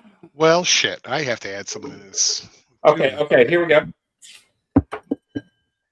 Obviously, let's see. I want to do something that's not in the block. Oh, yeah. You have to have at least a dozen different expressions. Well, in front of me currently, I have 1, 2, 3, 4, 5, 6, 7, 8. Okay. So this is what we'll do. We're going to start out with the maple toasted bourbon. Then we'll do the ice wine cask. I'll do the cigar blend. All right. We'll do the vanilla cask. All right. And there's James we'll do Lay. Roger's favorite, the Boo Rye. Game God on. damn. And I tell you what, for good measure, I'll throw in the honey finish. Nice. Be wrong not to. There you go. James Lay, we missed you last night, buddy. Sorry. Hey, James Lay, if you need the Venmo, just click on the link in chat for Linktree, and it'll take you to Venmo or PayPal. Yeah. Guys, and y'all don't want to miss these because I'll be honest, Kings is doing it right. And they're really good. But I'm about to have some of this ice wine for O'Malley there. Oh, for fuck's sake. Okay, let me.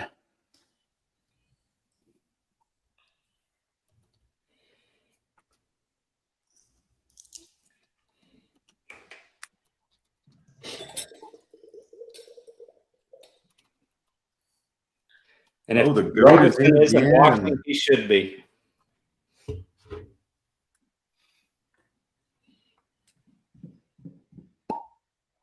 America.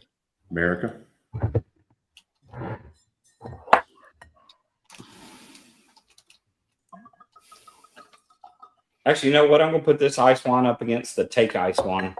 I haven't done that yet. Give me 1 second.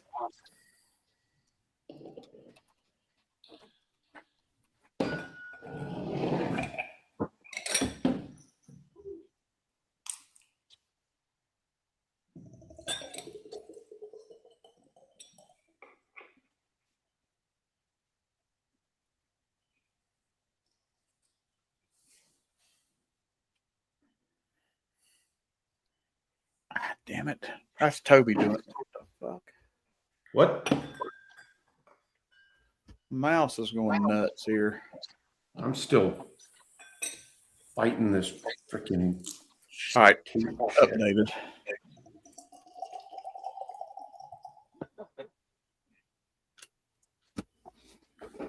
All right, I'm set. All right, I'm poured. All right. Take your time. I gotta get another sheet of paper.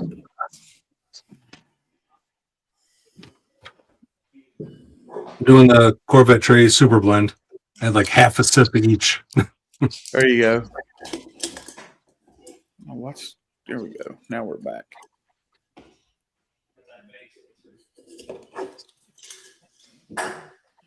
All right, let's see here. I gotta add some shit to the wheel. Got you, Joe.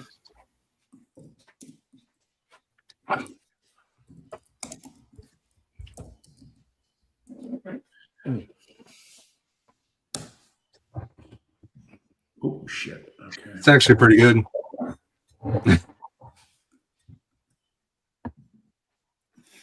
Yeah, Marty, I added a King's Family blind to the giveaway tonight. Oh yeah. All right, let me get that. I can't go on without getting anything, so I'll have a Buffalo Trace single barrel from Benny's here. Yeah. Hold on. 750. Go a little tater. Are you This one you is doing from the whole 2 years ago. bottle? Hell yeah. All right, man. Fuck. So let's Yeah. go. 6 Buffalo Trace store picks. I went through a phase where I was buying them at every store I went to. Got like 6 of them up there. Got you, Joe. Thank you, buddy. Yeah, so while Hooper's doing his, I'm doing a Ryconic ice wine finish versus a barrel ice wine finish. There they are. Huge can. Yeah. 11 year. Wow. This Corvette Yeah. Super Blend is good. It's got all the funkiness of E with just additional like sweetness from the other ones. Here's Cindy. Really good. It's actually really good.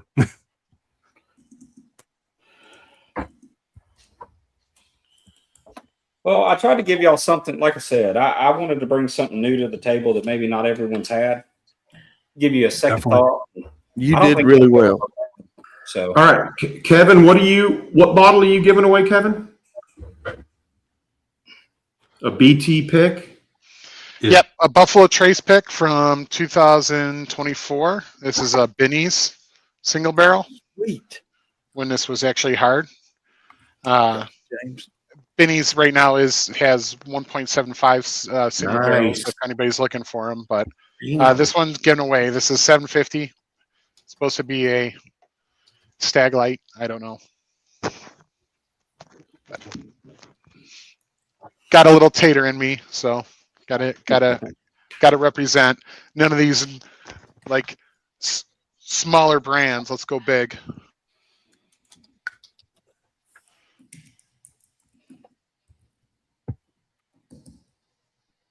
I think the, we got it updated.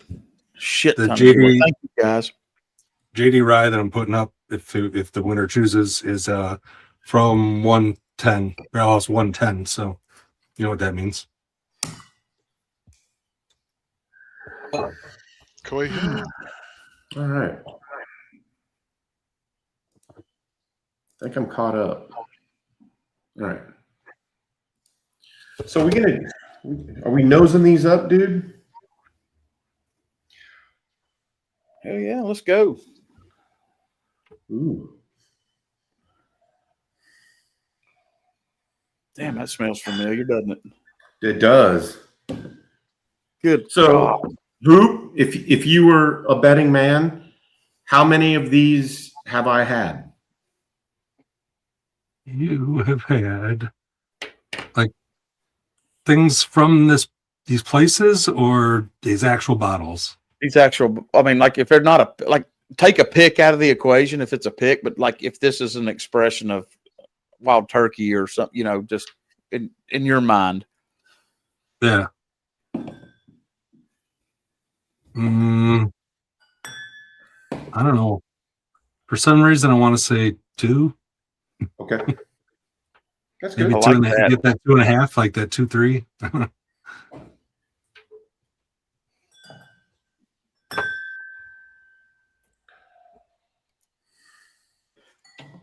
Toby, I get a honey note on one.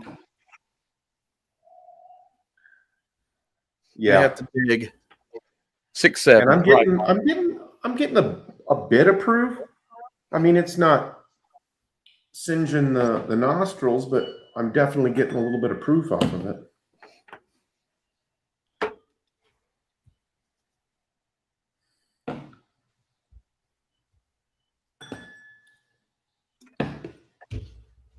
They all smell like brown liquor. Spoiler alert, they are.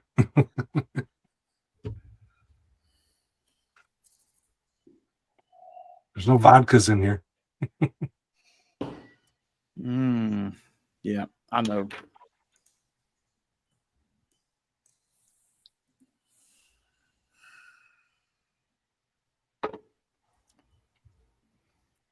Oh yeah, man.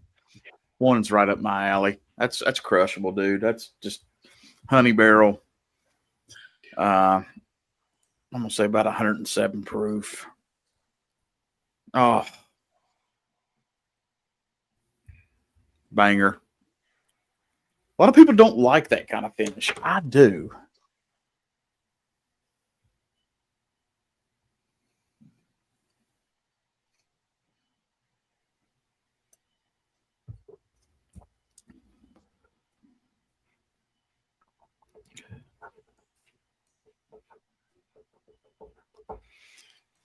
You still on one, or are you moving around, Toby? I've nosed them all. I'm trying to get caught up on some. Okay, go ahead. Your boss. Okay. Three's a little bit more heavier, punch in the face. Hoop, I think. I love it. Two might be a little bit younger than three.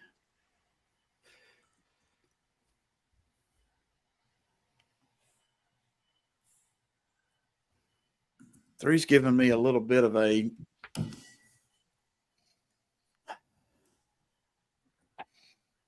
I'm going to say cleaning solution, but I like it. That's about as damn off the reservation. See, yeah, guys, there's very few picks left. If you want to jump over there and get those last two McBrayers, that's the link. Yeah. That's the password. I just put the link and the password in chat, everybody. The old McBrayer is down to less than 5. The Cedarbrook is between 5 and 10 left.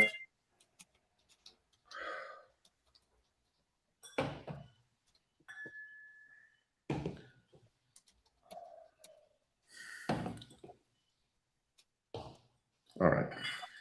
I'm done smelling.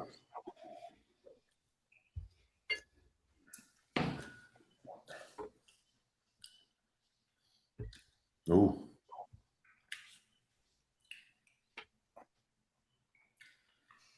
Four's great on the nose, too. He likes alpha.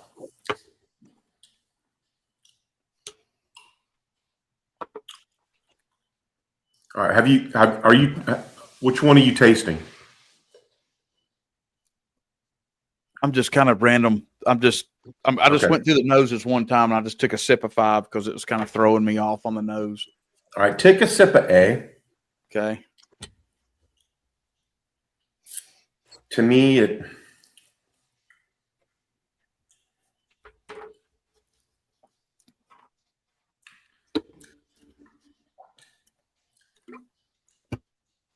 Go ahead. To me,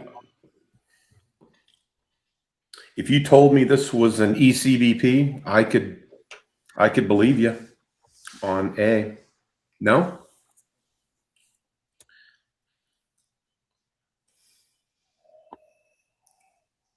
What did I miss? Okay, money. Okay.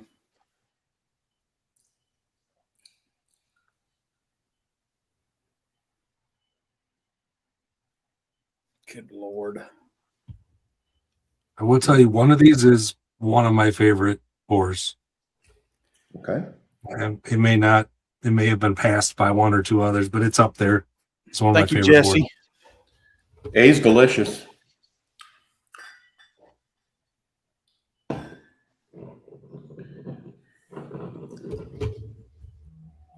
All right. I'm on the 2. I'm going to start. 41 in the chat. Thank you guys for tuning in. I know this can get kind of weird when we do blinds like this, but they're so much fun, man.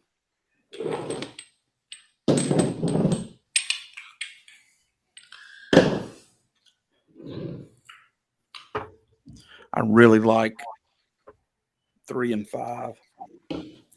5 might be it's kind of got a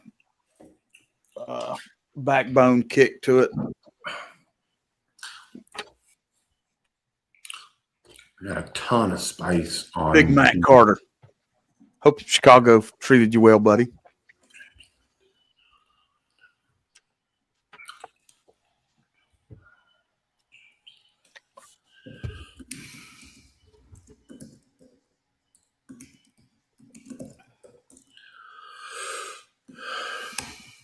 I need to get back into 4.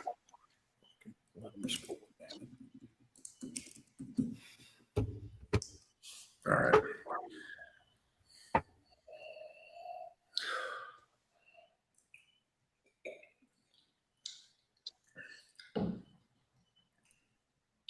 To me, C is a little muted on the nose.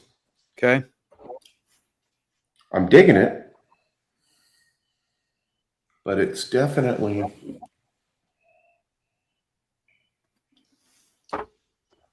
Okay. All right, let's see what these guys line up.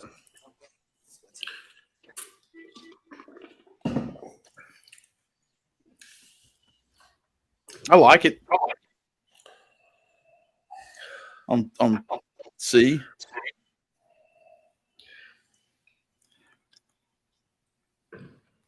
She's a little more corn forward, I think. For sure. Oh, good. Well, shit. I don't know where that one's at. Jason in the house. Gotta show off my Tesla symbol. Matt Carter in the house. GL. Good. I'm glad.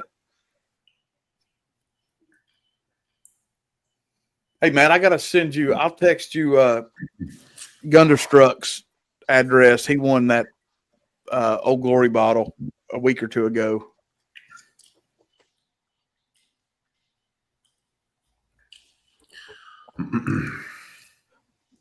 Five is very sweet, very vanilla finish. Yep. I don't think the proof is much more than maybe 115. Okay, so I have a clear 5th place. I think I'm battling for 2nd, 3rd, and 4th right now. I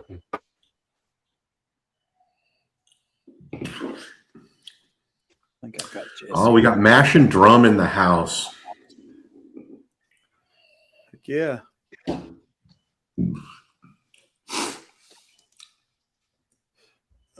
Yeah, I got it. Got you, Coach.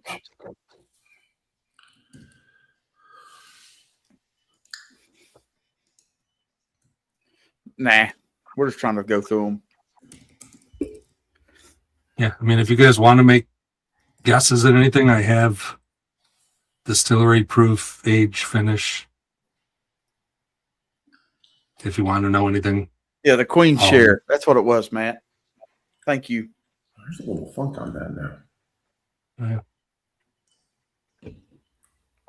For Dave. I think it's still bigger than that one. And Gunderstruck. I really like 2 a lot.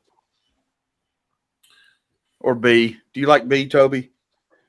B's my 5th place. Okay. It's just, when I try it. Next, hey, ain't nobody wrong. No. For me, just funny the way he said it. I really like B. It's just, again, it's it doesn't hold up to the other 4 for me. Trying.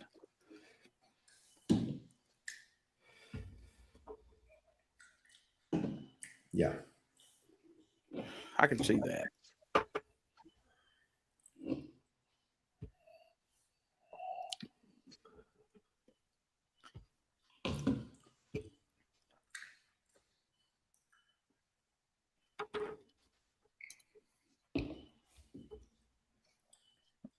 Yeah, I like one.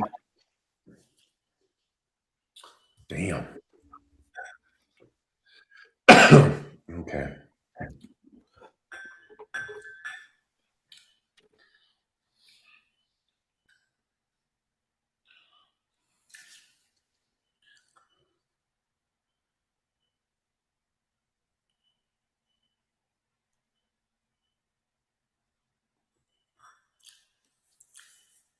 Three solid too. Or C. Where do you have C, Toby? I have C, D, and E. Well,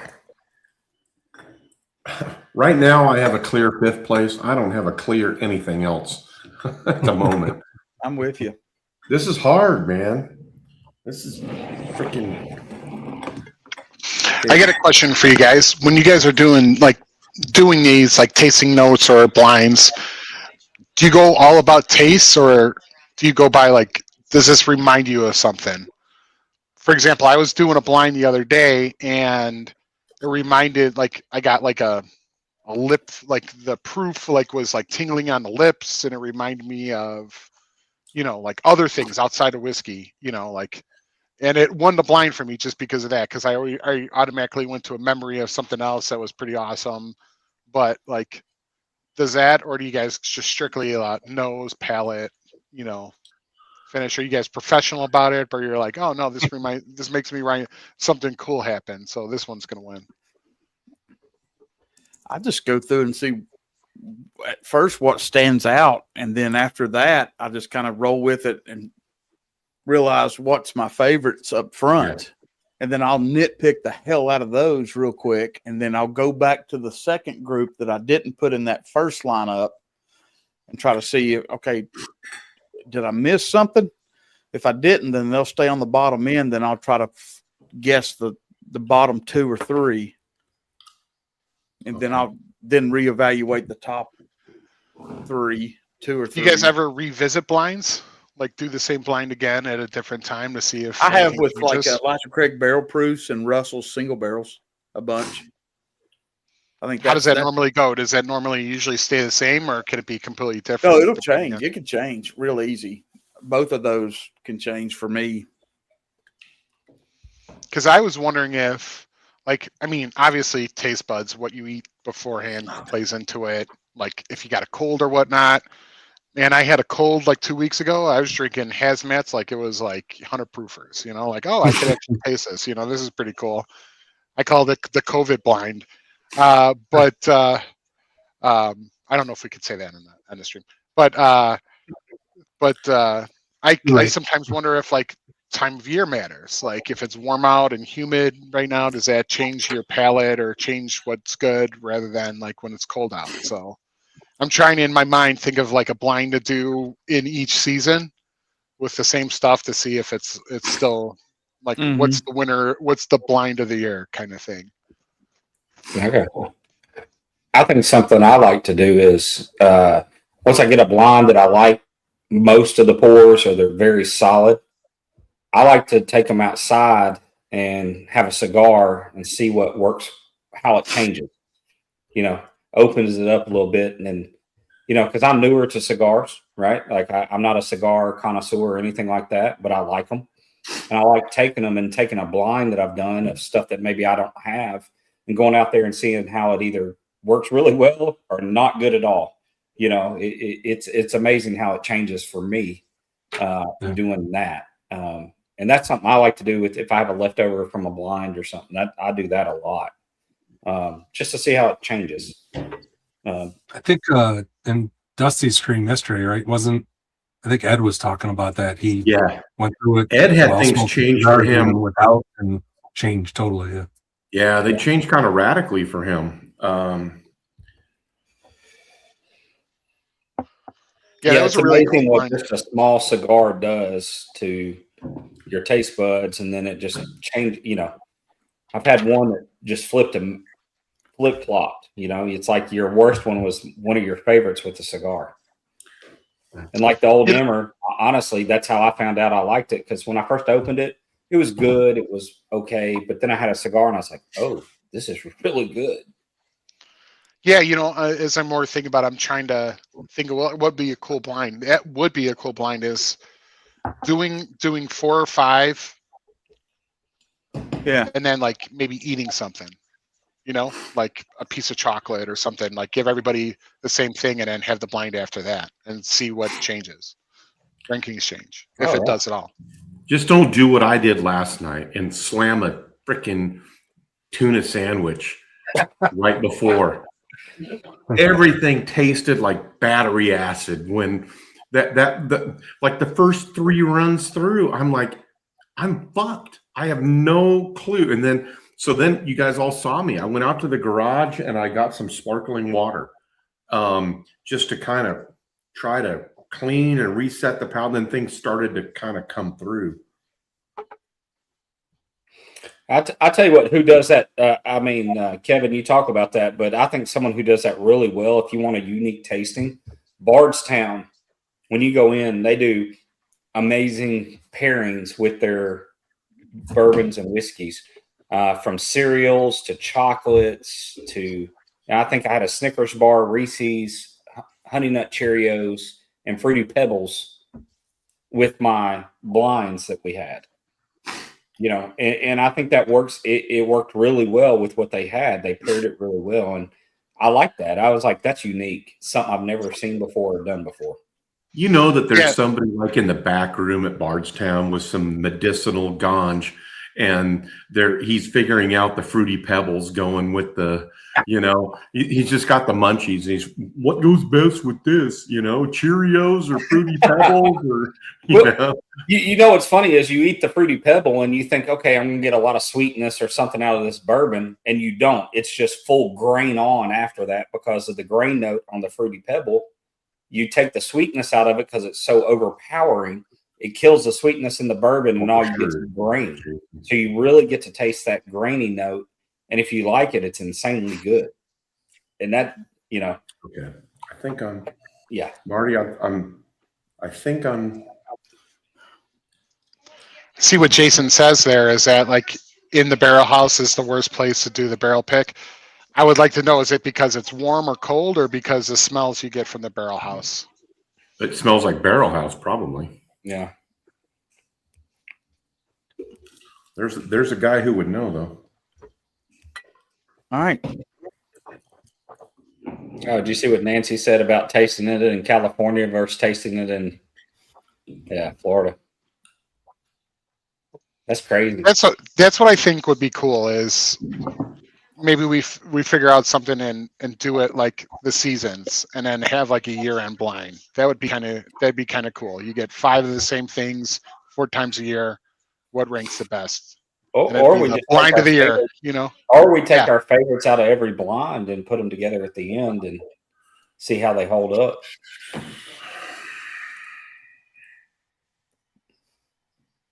This just smells just yeah. I could see that.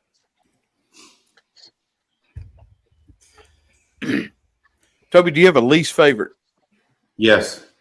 Mine's 3. Mine's 2. Actually, the nose on 3's gotten really good all of a sudden. Humidity changed.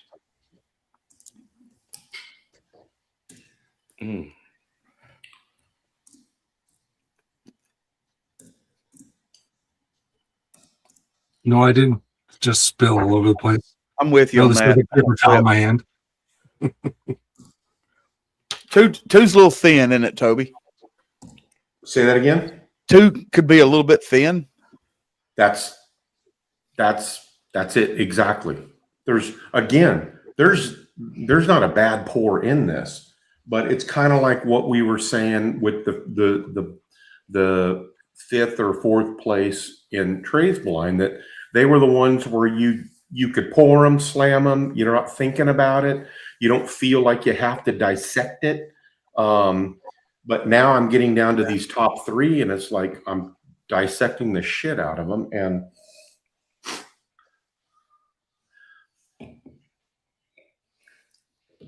oh, the angel share. I didn't even think about that. Mm-hmm.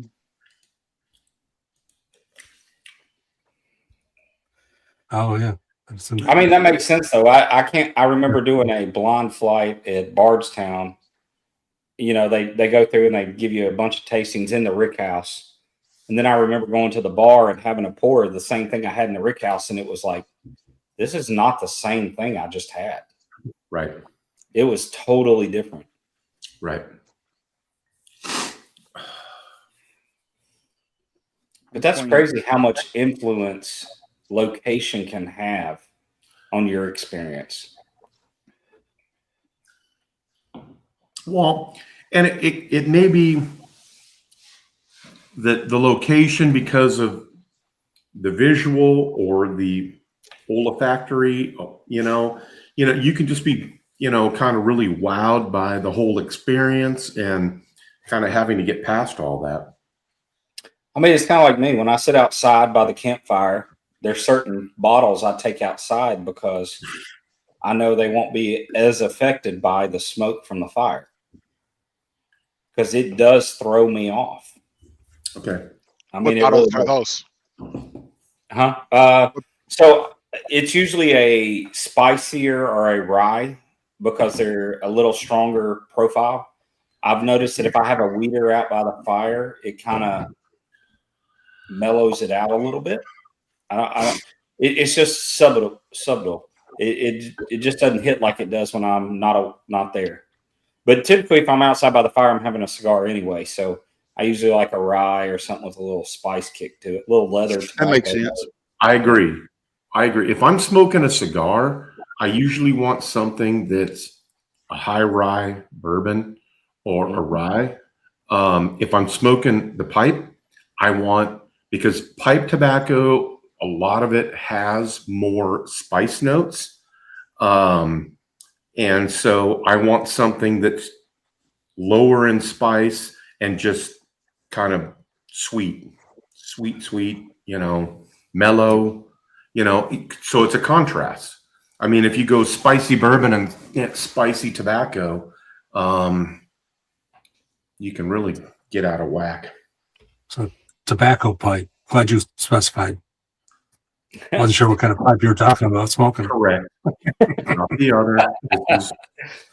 You can tell the guy from Michigan, right? English blend tobacco. That's it. I will say, I think if I have a strong cigar, I like a strong bourbon or whiskey profile to go with it. It's kind of the opposite. And I do smoke pipes from time to time, but I do feel like opposites attract with the pipes. But with the cigar, it's kind of like matching it. Really strong bourbon profile. I want a really strong cigar to go with it. If you go mellow with it, I feel like it just one of them loses, right? To me. Otherwise, I can enjoy both in the same thing to me. But damn it. All right, Hoop. I've got my lineup. We'll let Marty, fuss about and keep tasting and pick his wedge and all that stuff. You have any observations about them all, or any individual ones, or anything to add before we start? Marty, I got it. I'm 3 and 4 so damn close, or C and D. I'm having a hard time there, but I think either way I go with that, it'll be fine. So yeah, I'm good. I think I'm good. God dang it. Hold on. My computer's fucking up. Yeah, that's why I was late. Hell, My computer decided it was time to update right before the stream. Like, oh, great. I know. Mine's fighting it right now. Because I'm on my laptop right now, which I don't use that often. So that's why I fired it up for the stream. I was like, oh, you haven't There turned must me on in a be while. Well, it looks a good, Windows man. thing going on because I've hit delay twice so far. So there must be some special update that just went out. That's What's how I was funny afraid if I joined, it would want to reboot, or it would be slow connection or anything like that because of the updates. I was like, I'll just wait till it's done. What's funny is my computer screen's OLED, and it had to do an update on the screen. And I was just getting on to print something yesterday, and I'm sitting here going, my screen has to update? I didn't know that was a thing. I mean, I'm not a computer guy, so I know computers update, but I didn't know my screen had to update. Yeah, I had an update for my camera just now, which I haven't had this camera that long. I had to update for my remote. Already an update. I turned on my TV, my app or my Amazon TV, and then it had to wait 3 minutes for my remote to update. Oh, yeah. I was like, "What the hell?" Oh my gosh! The AI Oh my overlords are watching. Yeah, I'm sorry, by the way. This is amazing. Kudos to you guys for picking this. yeah. That's I just cracked the Cedarbrook and the Old McBrayer, and I mean they're both delicious, but this Old McBrayer is wow. See, there you go. The It's funny like thing, who 50-50 say that right is now. everybody's People 50. that are like, I love one, but I really love this one, or vice versa. I mean, I love them both. They're both delicious, but I don't know. I took a sip of that Old McBrayer. I was like, whoa. Hey, Tommy, got you, Lance. I also think the Cedarbrook, it needs a little air to it, and when it does, it absolutely just flays. But here's the thing: is whatever happens. Sorry, my glasses are all clinking here. Whatever happens with Green River, there's still going to be some really good Green River out there, and one of them is Cedarbrook. And our Cedarbrook pick is a little older than. Oh my goodness! Here we go. Here she is. Where the heck are you? oh my gosh! She's on her back porch. Yep. Nancy is in the jungles of Southeast Asia. No, that's oh my god. I am like totally spent right now. I've probably gone through 100 plus cask strength barrels today, so I'm not my best self, but Oh my gosh! I'm ready to have a little bit of pipe tobacco. I love it. You've got a So- care package coming your way, my dear.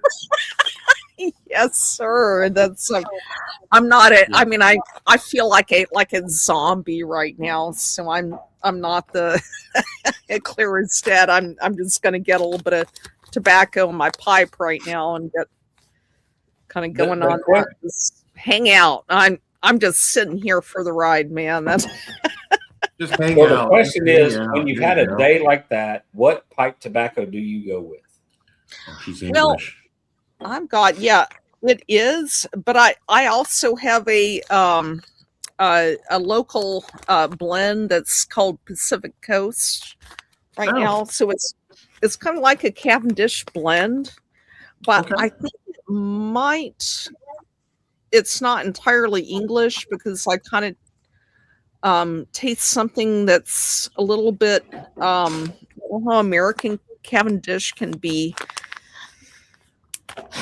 spiked, if that makes sense. Yeah, it can have some Virginia or some Kentucky in it. Yeah. Absolutely, and Yeah. that's what I think's going on, and I'm just going to accept it and ride with it, and not, it's Don't not judge not it. No. my critical self tonight. That makes all the original English pipe tobacco, a large portion of it was coming from the colonies anyway. So it's kind of, it's all the same stuff, Yeah. exactly. Yep. Yeah. My Marty. I think our family. We have very, very, very deep Virginia roots. Oh, yeah. Too. So. Yeah, that's where cosmically cousins, like everyone. Marty, have you got a lineup, buddy, or are you still struggling over there? No, I've got a lineup. I'm just trying to guess. I'm trying to literally bottle guess at this point. Marty's over there huffing his whiskey. Yeah, I'm literally bottle guessing right now. Is what I'm doing. I feel like you could bottle guess at least one, maybe two. I gave up on that. That's not my. All right, let's go. Let's go ahead and fire it up. Wayne, 100%. She is just finished her last batches with Magnus Cigar and has turned it over to a wonderful, wonderful person that has bukus of experience under her under Nancy, but Nancy is Oh. definitely still in the biz. Yeah, y'all are talking about yeah, and that's I'm not going away from the biz at all. I just my mentee Will Fabry, Joseph Magnus, he's been studying with me for a long time, and I'm still going to be the master blender emeritus. That makes sense, working with the highest in blends, but I'm gonna let him kind of take over the day-to-day stuff. It's anyway. I guess that I heard you talking about that, Marty's. So Yeah. I love Basically, that. If he messes up, you're going to take She's that. got her Kingsford. That's in case, you know what? That's in case she's smoking a pipe and a grill breaks I out. love it, man. It lights the grill. It lights my pipe. I love it. Yeah, Nancy's like, I'm gonna smoke a pipe, but damn, if this grill walks up here, I'm gonna light its ass All too. right. So now I know I've got to send her some tobacco and like I got to send Nancy like a bougie pipe lighter. Yeah. I definitely need that. I can't find any other lighters right That's now, okay. but Hey, it works. It works. Hey, you got to do what you got to do. no, it's not. It ain't fancy, but it's work. Gets the job done. Lights candles, lights grills, lights pipes. Hell yeah. Dude, I'm excited to see what Hooper sent you guys. Just based All on right. your notes. Marty, you guys are have you a- ready? Or I'm ready. can we dust off fifth place? Yes. All right. Hoop. Let me What's say this fifth place? though. Hold on a minute. What did I have? I had number 2. I feel like you guys had different fifth places. So I had number 2 in 5th place, and I said it's a Trey. bourbon 108 proof. I said it's Trey, can't that be is older than badass. 4 years. well, you changed your mind. I thought you said you liked to, and then Toby said it was fifth, and then you were like, "Oh yeah, fifth." 2 kind of fell flat on the palate after I got. I'm back in. on. My fifth place is Bravo, Okay. or I guess that would be number 2. Yeah, same thing. Yeah. Number 2 is in second. It's minty. It's got a lot of spearmint. It's got a little back end pepper spice. Number 2. Go ahead. Excuse me. Number 2 is the only one that is non-age stated, so it's the only one I don't know the age, but I know everything else. about it. Record. And I That's did mention it finishing earlier. in This is what? the 3-chord. It's honey and toasted. It is bourbon and corn whiskey. Oh wow. I can So see it's the honey. all sorts of stuff. All right. Nice. So And who's 3-chord is a the, Michigan place. who's behind 3-chord? Anybody know? I know they're in Michigan. Rock and rollers, the rock and rollers out there. Who Oh, what's is? his name? Pat Benatar's husband. That's right, Neil Giraldo. Okay. Oh, really? Oh, wow. Yeah. I knew it was something to music because the name was 3-chord. I couldn't remember what Yeah. musician. He also he played guitar on. He also did a lot of studio work, and I want to say he played guitar on like Jesse's Girl. He's played guitar on some big songs, but he's been Pat Benatar's guitarist from before Pat Benatar, cut her first album. So, and now they're, they've been husband and wife forever. So anyway. Yeah, she's back out on a tour right now. I think I saw. That little girl can belt it, man. I'm telling you. And yeah, she's got a yeah. I saw Pat Benatar and Joan Jett the same night in Johnson City, Nancy, back in high school, back in the early '90s. Oh my God! Yep. Wow, And Aerosmith was the headliner. Oh, jeez. was Hart an opener too? That sounds like that would be Hart like was not on that tour. I mean, I saw some. I mean, Nancy knows about Freedom Hall in Johnson City, but I mean, we saw some crazy shit, man. They still do it to this day. They still get some great stuff through there. Do they really? Kelly buys tickets all the time to different things, and I'm just like, they're playing at Freedom Hall. Like, really? I mean, this is Johnson City. I mean, who comes here? But I mean, yeah, they've had some great people. I mean, we've seen just about every country band, and I tell you what, the new venue though. If you ever go to a Brushy Mountain Penitentiary, they also have there. I saw the first show there ever. Chad and Kelly played it back in 2019. Well, and listen, Brushy Mountain. Have you been there? I guess. 100%. It's insane. Did they give you the rattlesnake warning? Yes. They have a snake problem there. There's this I can't remember the guy. There was a famous guy that escaped from there, and Lee Harvey Oswald. No, he got killed. But no, it was somebody that shot somebody real. I can't remember who. We have to Google it. But anyway, he escaped and ran up the mountain. It's Brushy Mountain. It's surrounded by a mountain all the way around. He got up there and spent one night and came back because of the freaking snakes. My God. He's like, James Earl Ray. Yeah, my dad had a lot of clients at Brushy Mountain Penitentiary. Well, I'll tell you what, we got to see Jamie Johnson play there. And if you like, I consider it like a small Red Rock venue because you got the rock on one side, the venue here, you're in the yard, and the history there is insane. If you're ever in East Tennessee, you need to go because I will tell you, they go through this whole penitentiary and you're looking at it. They got a whipping post. It looks like a cross with irons out in the yard.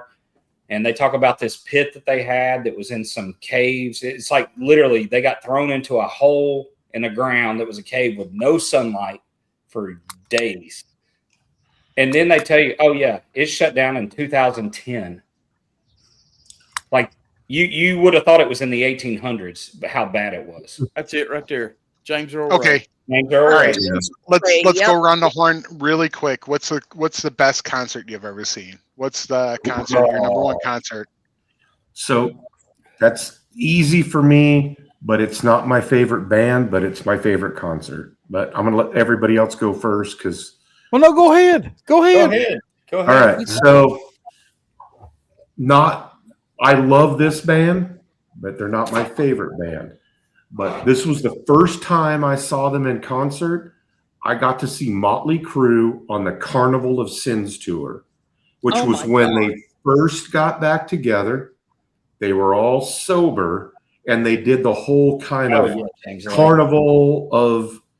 It was kind of like the Sick and Twisted Cirque du Soleil thing, and you can pull it up on YouTube, and they all look good, they all sound good, and the show is unbelievable. And I saw that live. So anyway, Good, Trey. You're up. Oh man, I mean that's what Kelly and I do. We go to concerts, right? So I have seen hundreds of concerts, and I will tell you, by far the most intimate that I've ever been to was at Brushy Mountain with Jamie Johnson. Just how did you see it in color? Oh yeah, I will tell you this, guys. Like I'm big into people who write their own music and they feel it, right? That's what gets me. And I like all genres. I mean, I've seen Aerosmith. I mean, name it, I've seen it. And dude, he is insanely good. I highly recommend him. I mean, I've seen Travis Tritt, love him. Chris Stapleton. I mean, you're talking about a guy that just kills it. Nope. The question was the best concert you ever went to. Okay. I mean, it was Brushy Mountain. You know, yeah, he killed it. Jamie Johnson. Johnson. Cool. Yeah. What about you, Nancy? What was the best concert you've ever seen? The best? Well, I'm going to kind of divide it into like the wildest versus the best. The wildest I ever saw was, believe it or not, Alabama in 1982. Yeah, they put on a great concert. It was in like a God, where was it? Somewhere around Morristown. It was in a I wouldn't know. I'm trying to brainstorm around Moorestown. Like, yeah, it had to be. I don't know. That's because you're dealing with Rogersville and the fair. It was an outdoor venue, and I remember, Nice you know, I water. was 12. This is way 12 before years Nice old, Wander. you know? And we'll let anybody on this channel. Sheesh. The hell we Oh, will. hey! Where's the bouncer? Where's the bouncer? That's funny. It was just wilder than I was 12 years old, and it was so eye-opening to it just my white innocence pine. That's right, James. just Probably white just kind pine. of ended it at that. It had to be white pine. Yep. Yeah, it probably was. Probably the best concert I've ever been to, and I have to admit, it was kind of in my older age, or it was going to see Paul McCartney, and I got third tickets. I mean, I saved up for that sucker, and it was phenomenal because it was like Paul was like right there. Oh, Rush. Oh, yeah. And the Right. Rush, yes, I saw them back Oh, in good Lord. 2000, or I mean in I had to say the four-letter 1996. word. Yeah, I love Rush, and I plan on going to see the new version of Rush too. Yeah. I don't know Nice. how everyone feels about that, and I Hell love yeah. Neil, but You won't be disappointed, I promise you. No. I love Getty, and I love they're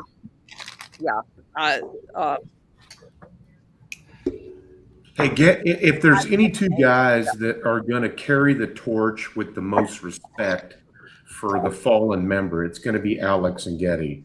yeah, And if they're going to choose somebody to carry the torch, they're going to do it right. Yeah. So. well, if you think about it, Neil was the new guy after John Rutsey, right? Mhm. Yes, he was. Ooh, look They at always- Nancy they, dusting off her rock and they always- roll encyclopedia. Nice. They always called him the new guy for years. They always said in some strange way, Neil will always be the new guy. The new old guy. Yeah. So Yeah, I've absolutely. I've got two. And one of them is my all-time favorite band is Metallica. I've seen them 55 times now. Wow. But I've never been like better than 10th row. I know that's pitiful. I get it. I know. Oh, that's But in 2012, I was working here in Raleigh, still living in Kingsport, and Iron Maiden came. And I went by myself, and I learned this trick probably 20 some years ago, that don't buy a ticket when they go on sale. This has changed probably now. I don't recommend this to anybody at this point, but what they would do would be like they would keep the first 4 or 5 rows put aside for people that went on the radio, family, whatever, friends, whatever. How we figured this out. I was by myself, and I went up to the ticket window, and I was like, "Have you released tickets yet?" And she's like, "No, not yet." I said, "When are you going to release them?" She goes, 20 minutes. I said, "Okay." I said, "I'm going to be standing right over there." I said, "You care to wave at me?" She goes, "Sure." She wasn't wheel call. She was selling tickets. So nobody was in her line. So I was standing over there, went like this, waved me up. And they had that in the amphitheaters, they have that very small front row pit area. And I bought a ticket for face value, and I was literally on the front row for Iron Maiden in 2012 Nice. here. And that's probably the best one. In Megadeth Open, that was the best one-on-one show I'd ever been a part of outside of Metallica. That's awesome. Nice. What about you, awesome. Hooper? Yeah, Hoop, what you got? Hoop. I went to a lot of concerts in my 20s and maybe early 30s. I haven't been to a concert in a long time. I mean, a big stadium concert that was awesome was Pearl Jam. Obviously, like that yeah, was a great time. Mm-hmm. But like my favorite was the more intimate. There was this one venue in Detroit had another smaller venue in the basement, and I saw Seven Mary 3, which is one of my favorite bands. Are you serious? And I saw Seven Mary 3 where I was like like literally you could touch them. Like that's how small the venue is. Like when you're standing on the dance floor or wherever, like watching it, they're right in front of you. Like, dude, I didn't even know anyone knew who Seven Mary 3 was. That's awesome. I am a big Seven Mary 3 fan. I love them and Soul Coughing, if you know who that is. Randall wins for the night. All right, What Jason, you're up. Yeah. What do you got? What's number one for you, Jason? Definitely Rush. I saw Rush. Yes. I saw Rush in New York. This is probably my 8th or 9th time. It was. It wasn't so much. Obviously, I had seen Rush before. They were also the first concert I ever saw. The old Counterparts tour. With who opened for them? It was Candlebox. Candlebox opened up. Oh, Candlebox. I had heard that name before. What's that song? What was their big song? They had several. Something Train. It was something. Yeah, they had You. They had You, which was a big song for them. Yeah, that was great. Like the Downtown Train or something like that. No, that was you're thinking of that's a different band. Yeah. Oh hell, wait a That's, minute. that's Runaway Train. You're thinking of that song. Runaway Train. Yeah, that wasn't Candlebox. Downtown Train, I think, was Rod Stewart. Yeah, Downtown Train was Rod Stewart. Different guy. No, it's not the song I'm thinking of. Nope. Hot Rod. Candlebox is unique too. Yeah, so Candlebox opened. That was the first concert I ever saw. That was Rush, Counterparts. That was the last tour before everything went to hell with Neil Peart when he lost his wife and his daughter within those months. Then they didn't tour for a couple of years after that, obviously. So, but when they were kind of making their rounds, they came back to New York, man, and I saw them at the Nikon Theater on Jones Beach, and it was like slightly raining. And I remember they played the only time I ever heard them play completely live, La Via Stringato, which is an absolutely musical masterpiece. Yeah, and it's like playing drums to that song is nearly impossible. It takes everything you have to get through it. That's awesome. But I remember they played that. It was the year that they played Moving Pictures, the entire album all the way through from front to back. Oh wow. So they played Moving Pictures, they played La Via Stringato, they played every song I wanted to ever hear live. And I was in my glory. Like I'm like, this is the best night ever. Like I had good seats. Neil did an amazing drum solo. It was sick. That was easily the best concert I ever saw. All right. That is sick. I got three quick, So and I'll cool. keep them quick, honorable mentions. So in downtown San Diego, there's this whole area. It's old San Diego, and they call it the Gas Lamp Quarter. It butts up against Echo Park. And when I was growing up, that's where all of the hobos and bums and everything hung out. But they, throughout my life, it got reinvigorated. But as I got older, they would shut down this whole area of the Gas Lamp and turn it into a 2.5-day concert fest. And so my buddy and I walk in one day, and all of a sudden we knew that Brian Setzer had started doing this thing with like the 17-piece big band. And we were both old school Stray Cats fans, but we didn't really know a lot about it. And then we'd only walked in. We were only in the main gate like 2 minutes. And all of a sudden we hear the theme song for James Bond. Dun, dun, dun, dun, dun, dun, dun, dun. And we're like, what is that? And we go walking down to the end of the street. We pull out, we walk up to the stage, and there's this 16-piece big band. And then all of a sudden, out from the side stage comes Brian Setzer in sequin jacket, sequin pants, and a sequin guitar. And they're playing the theme song for James Bond.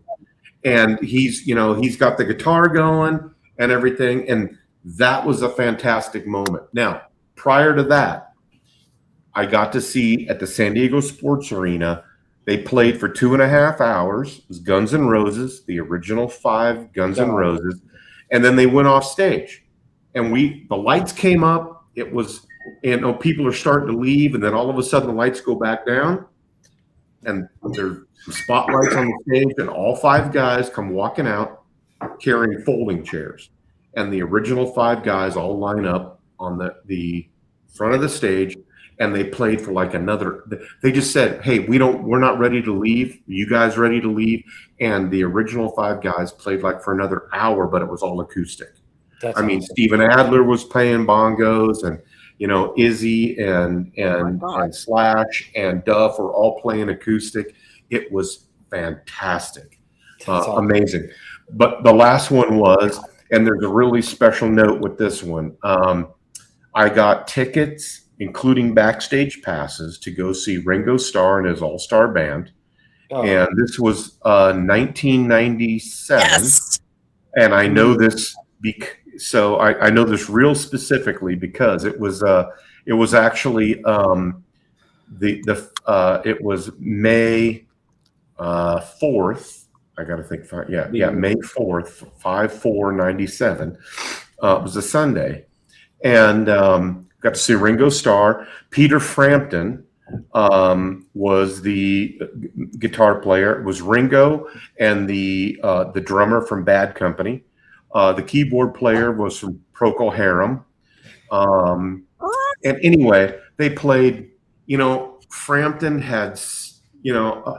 At that point, I mean, I knew who Peter Frampton was, but I didn't realize what an amazing musician he was, because throughout that night he had to play Eric Clapton, he had to play Procol Harum, he had to play Beatles, he had to play his own stuff and sing, and I mean, it was amazing. So I got to meet Ringo and Peter Frampton and all the other guys in the band and everything, and so anyway.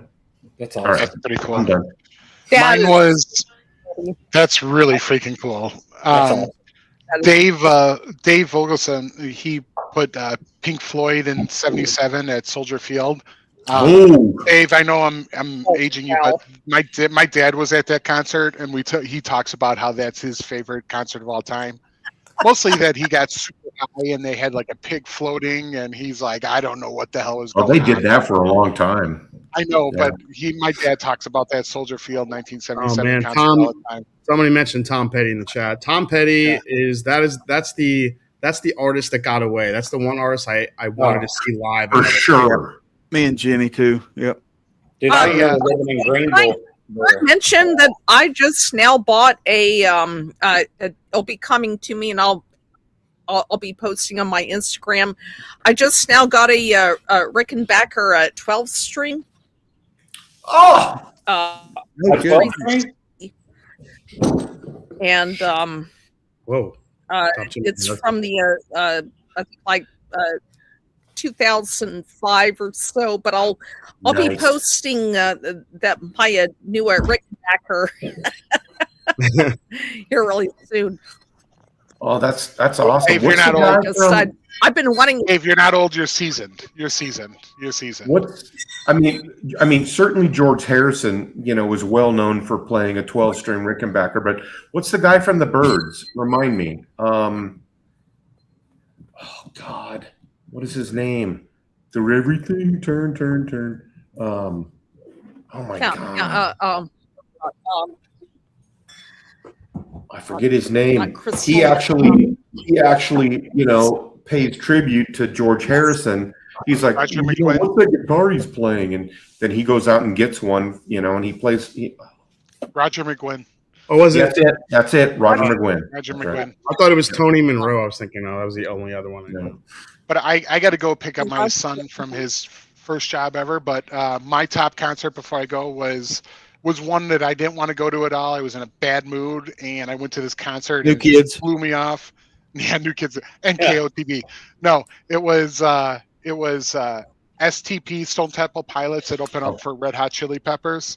Oh, like literally my buddy's dad, my best friend's dad, like had a limo, and he pulled up in front of my house and said, "Get in the car."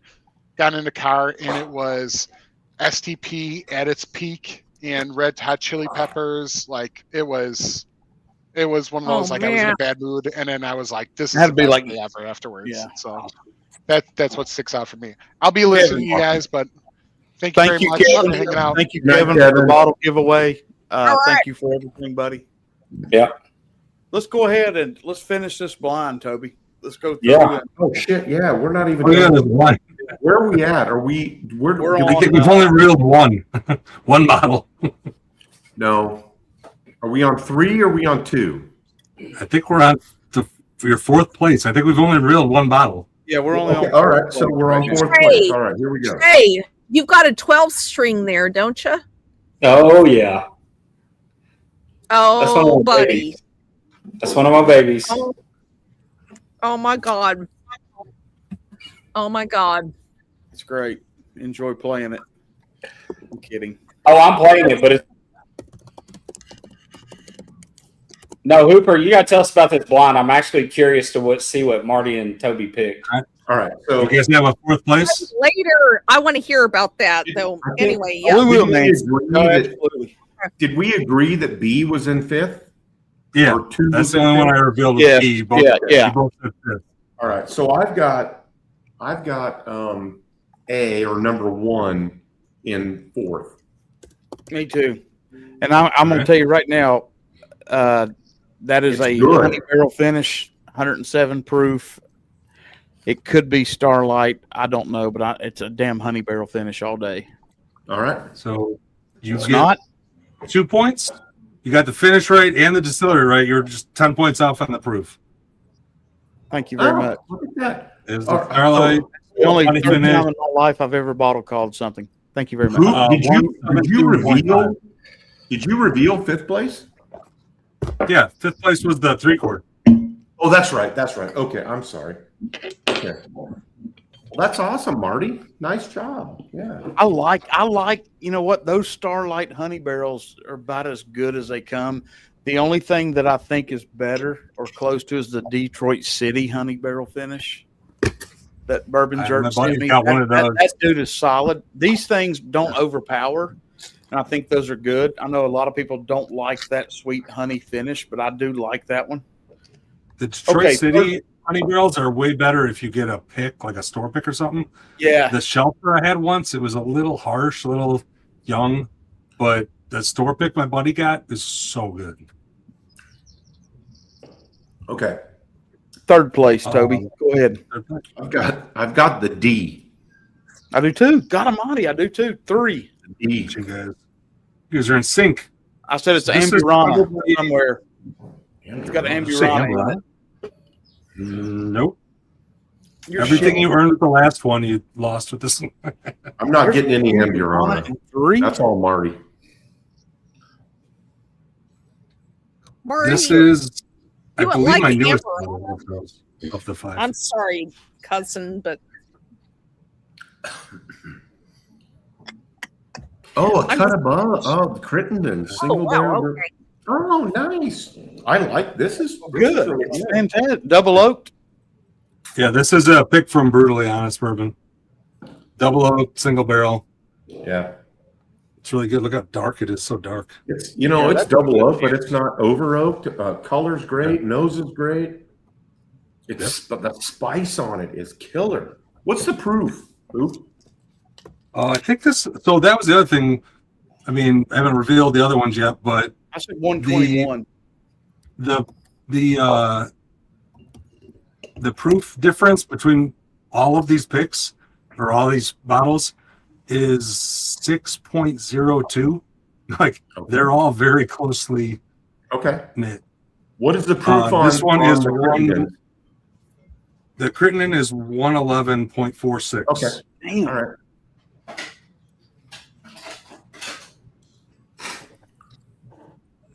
All right. All right. So then number You're two. number 2, Tobe. Charlie. Charlie for me. Okay. Uh-oh. Hang on. You only have 2 to pick from, Marty. Marty's just tempting. Yeah, I'm done. I know what mine's not. Mine's Delta. You mean Echo? 5? Nope. Delta is D is my second place. Oh, D was the Crittenden's. I thought you said that was your 3rd place. No, third place is C. Or I'm 3. sorry. I misheard we you. flip flopped. Okay, we flip flopped second and third. This is one I should have Andrew Rana, I thought. Ugh. Wow. Yeah, this one is not. There was no Ambron.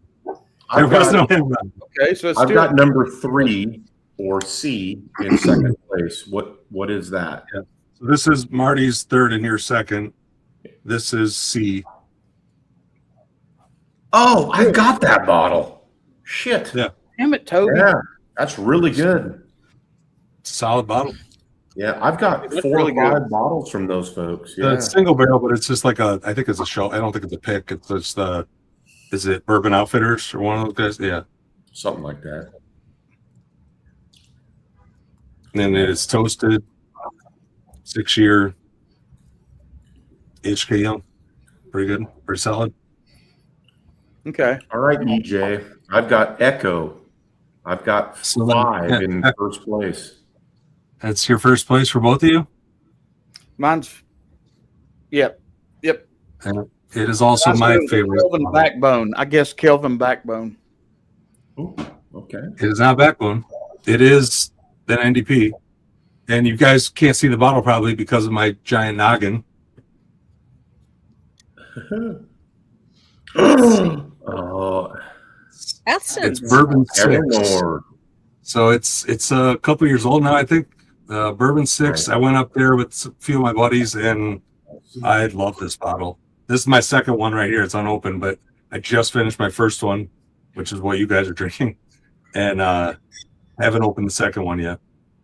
Love this. It is a Maryland bourbon. So it's a Sagamore bourbon, 9-year. So good. 68 corn, 27 rye, 5 malted barley. It's an interesting mash bill. Love that bottle. Yeah, that's fantastic. Buddy, you killed it. Thank you so much, man. Yeah, what a killer blind, dude. Yeah, that's an Yeah, awesome you guys one. killed it. I think at one point, I think Marty said number 5. He's like, it's 115 proof. It's 115.6. Oh, wow. That's pretty spot on. Fucking Marty. I mean, can't you get, 6? I come from good genes. You can get the Good 0.6. restroom. I'll leave it at that. Marty, take your mic off. We don't need to hear that. That's only outside. Hey, Nancy's texting him in the background what it is. That's all we know. I hope he took his mic off. Dude, Hooper, that's an awesome line, honestly, man. That was really good. Jason, like 2 weeks ago, Marty goes to the restroom and he has his mic on. That is so Naked Gun of him, isn't it? Real classy. I mean, it is what it is. So, Jason, tell us what's going on tomorrow through the end of the week. I'm actually heading up to visit Scott and Julie. Me and Kim are driving up tomorrow night. Nice. We're just going to spend some days, just get away for a weekend. Both Kim and I have been really busy, so it'll just be nice to get away, relax for a weekend. But we're actually we're going to Driftless Glen on Friday with a nice group of Driftless Glen enthusiasts to pick our 13th Baker's Dozen barrel, we're calling it. Wow. Nice. Our 13th barrel over at Driftless Glen, which will be a 10 plus year rye.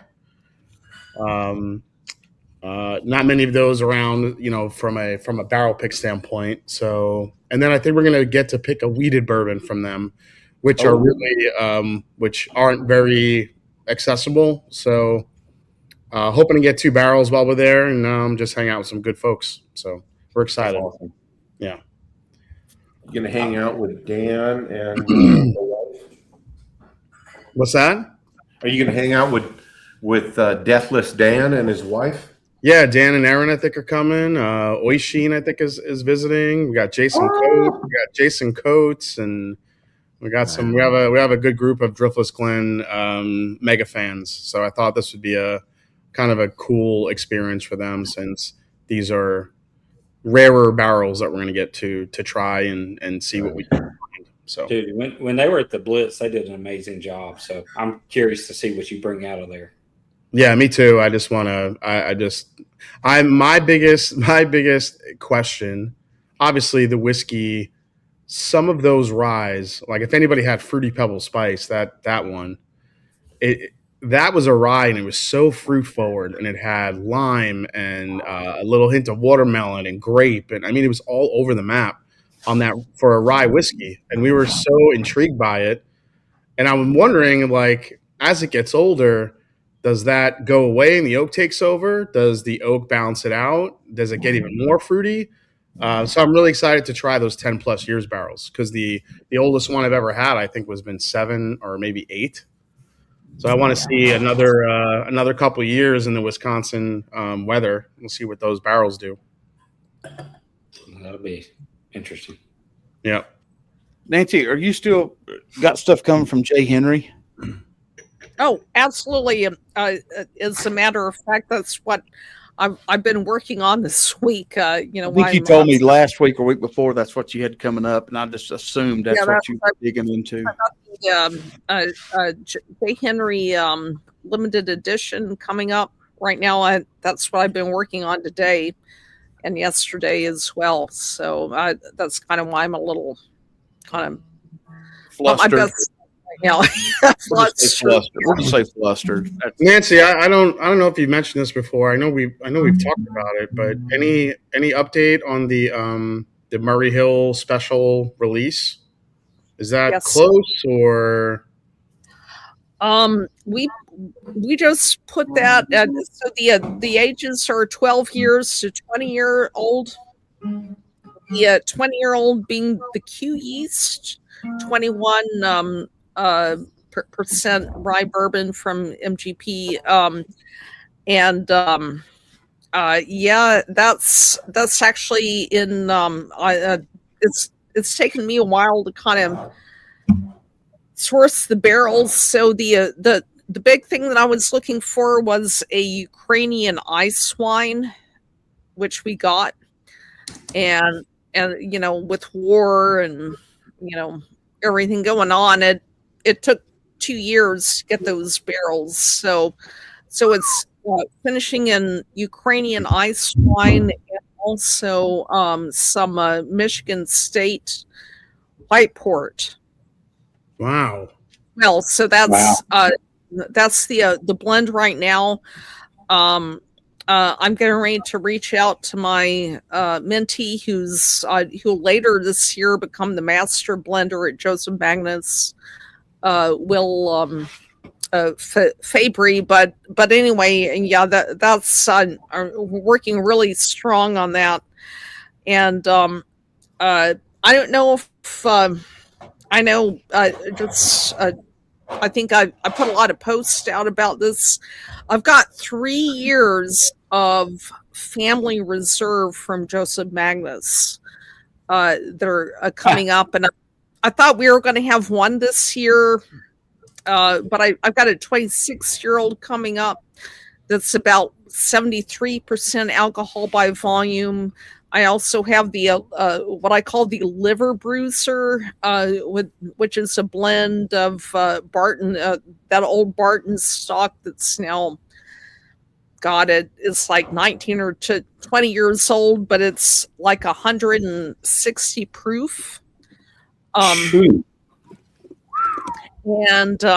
then I also have a blend that I've been working on since 2019. It's going to be a bit less than that, maybe 110 or so by comparison. But I've been working on that one, for what is that's like 7 years or something. So yeah, I'm hoping that is in my master blender emeritus status that I'll get some stuff. But I do have to ask Trey, what is your 12th string? Because Oh, I know this is not whiskey related, but I'm so intrigued by that 12th string. it's a Maiden. No, Maiden. Yeah. Yeah, it's a Tommy Emmanuel. Oh my God. Oh, that is so cool. Yeah, and that's the same thing. That's a Tommy Emmanuel too, Maiden. That's my baby. I love that thing. Yeah. So, Yeah, but right this there. is, I don't get behind 12 strings much, but this one it plays so well. And I mean, you know, you want a little Pink Floyd, it's just. I don't do him justice by any means because I can't play. I promise you that. The funny thing is when I bought that guitar, right? We were at a guitar show with Tommy was there, a bunch of people were there, and you got entries to win a guitar, right? So I bought that one. Tommy signed it, which that was his guitar that Maiden gave to him for his 50th birthday. And I fell in love with it because I knew the guy that owned the guitar shop that was giving it to him. And Tommy said, if you want that, you can have it. And I didn't know, I didn't know really who Tommy was at the time, but I just loved the guitar and I played it every day at the shop. So they let me buy it from them for what they paid for it. But then at the giveaway, I won this one. Oh, sweet. So I got the 12 string. And he signed both of them, and he played them first. And I mean, if you don't know who Tommy Emmanuel is, I mean, he's just a guitar player. He doesn't sing. He does sing, but phenomenal guitar player, and he's amazing. But dude, I've been blessed with some of the stuff I have, and I don't have a ton of guitars, but the ones I have mean something to me. I wish I knew how to play that 12 string better, but. But do you have any William LaRue Weller? Oh God. No, but my wife got me this fancy lamp for my anniversary. So yes. Love it. No, funny story though. No joke. Last night the cat was in here. She loves to hang out with me, and I had to kick her out tonight. That lamp took a tumble last night because she was playing with the lampshade, and I thought it was busted in a million pieces, and I didn't want to look at it for like 30 minutes because I didn't want to tell my wife that the cat busted our anniversary gift she gave to me. Dodge that great. bullet. Yeah. No, I don't know how it didn't break, but because I heard it. You know when glass hits the ground, you just hear it smash.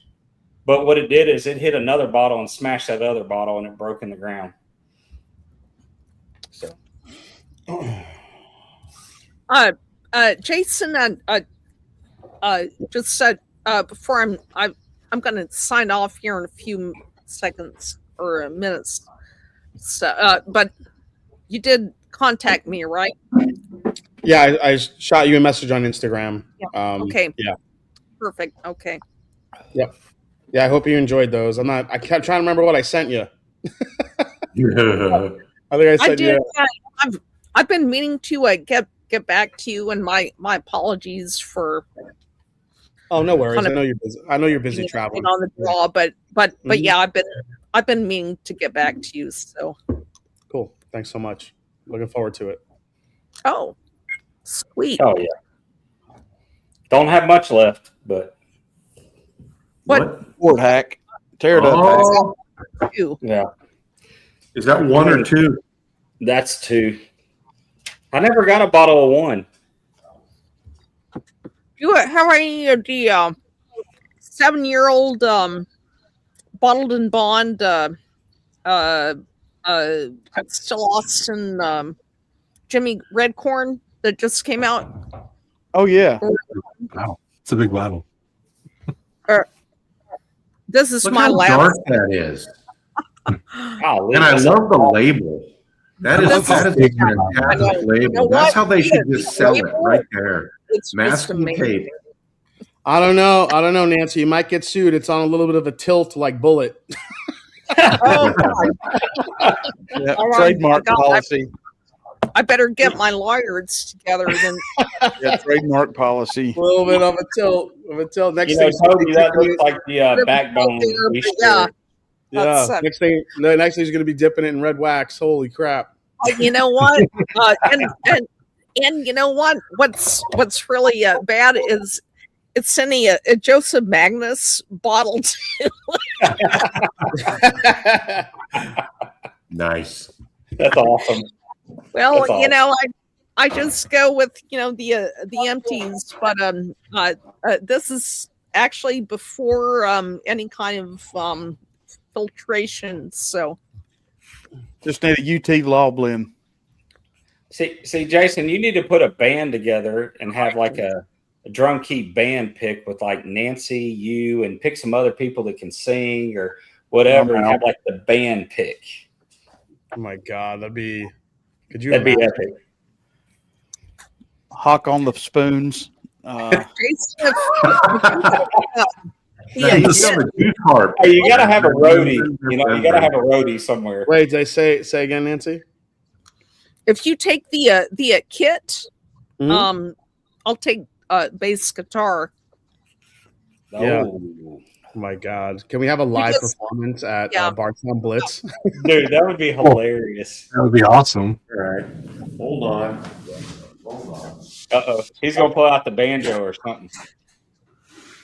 I don't play. I after I broke my leg, my skills on drums have just kind of waned. I have to say, I'm like my Dude, bass drum foot. Oh Toey. heck yes! Oh, that's Really? that's beautiful. Really? sweet. Dude, I did not even know. Do you play guitar or do you just have one? No, I can He can rip. play. He can I, shred. I just He's a don't, shredder. you know, I Okay. don't talk about it. Yeah. So See, Jason, this just got real. You know, you got 3 people right there. I mean, I'm yeah. played. Martin can be the sexy backup singer. Fuck. Listen. I just want to maybe collaborate with Nancy one day and actually do a blend together. Let's start there, and then maybe we could talk about a band. I'm with that. But it The would- triangle. So what you're And- saying is we play second fiddle. It's okay. I get it. Exactly. Yeah. That's all. Toby, I did not know that. I did not know you played. yeah, I'm a closet guitar player, and that's how it's going to stay. No. Yeah. We're going to get that out on the stream one night. No, you won't. No, you won't, he said. Hey, just wait. When Nancy comes back to town to see family, Here we she's go. going to be playing that one right there. Oh heck yeah! See ya. I've had my eye on that Gretsch for a long time now. Yeah. I love Gretsch. Love Gretsch. It plays well. That's a beauty too. And if we can time it out, we'll have Tommy here too. I love that. Hey guys, last call on the giveaway. As you can see in the ticker, there's a shit ton of great stuff. Jack Daniels 10 I picked up today. Good stuff. Oh man. Cooper, thank you for doing this blind. Before we get into all that, this is fantastic, buddy. Welcome. Yeah, you Next put time us I'll- on. And Corvette Trey. Sorry. No, Hooper did a great job. I just try So- to open y'all up to new stuff. He Yeah, that really looked like an interesting blind for sure. Both of them were extremely different and very, very good.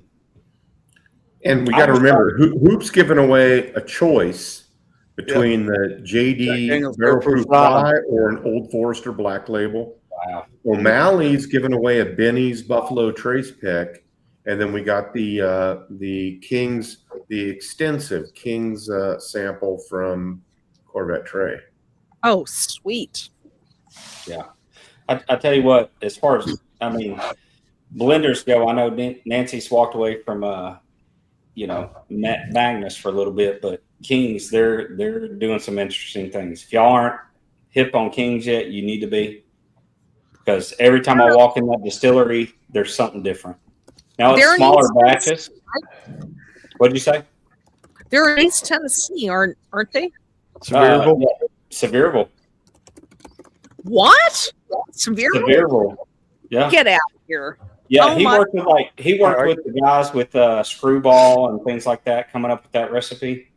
Oh my God. And, That's wow. yeah, but he didn't want to do it, so he started doing his own thing, and he's like I said, every time you walk in there, you don't know what you're going to find, and they're one-offs. I give it to him; they're one-offs, but they're, you hit home runs sometimes, right? So, You know what? Let him know if he ever wants to work with me. yeah, Right. Hey, Travis Robeson knows him a little better than I do. I just buy the stuff when I go down there, but Yeah, so it's a native, like 8th or 9th generation Tennessean, East Tennessean. I'd be all over that. I will say, of all the distilleries I've been to, I do tastings everywhere. A lot of times you walk in, once you've done it once, it's the same every time you walk in, right? Right. Every time I walk into King's, it's like, okay, they're going to now it might not be up there as amazing, but they challenge my taste buds every time I walk in with something different, which is what I like.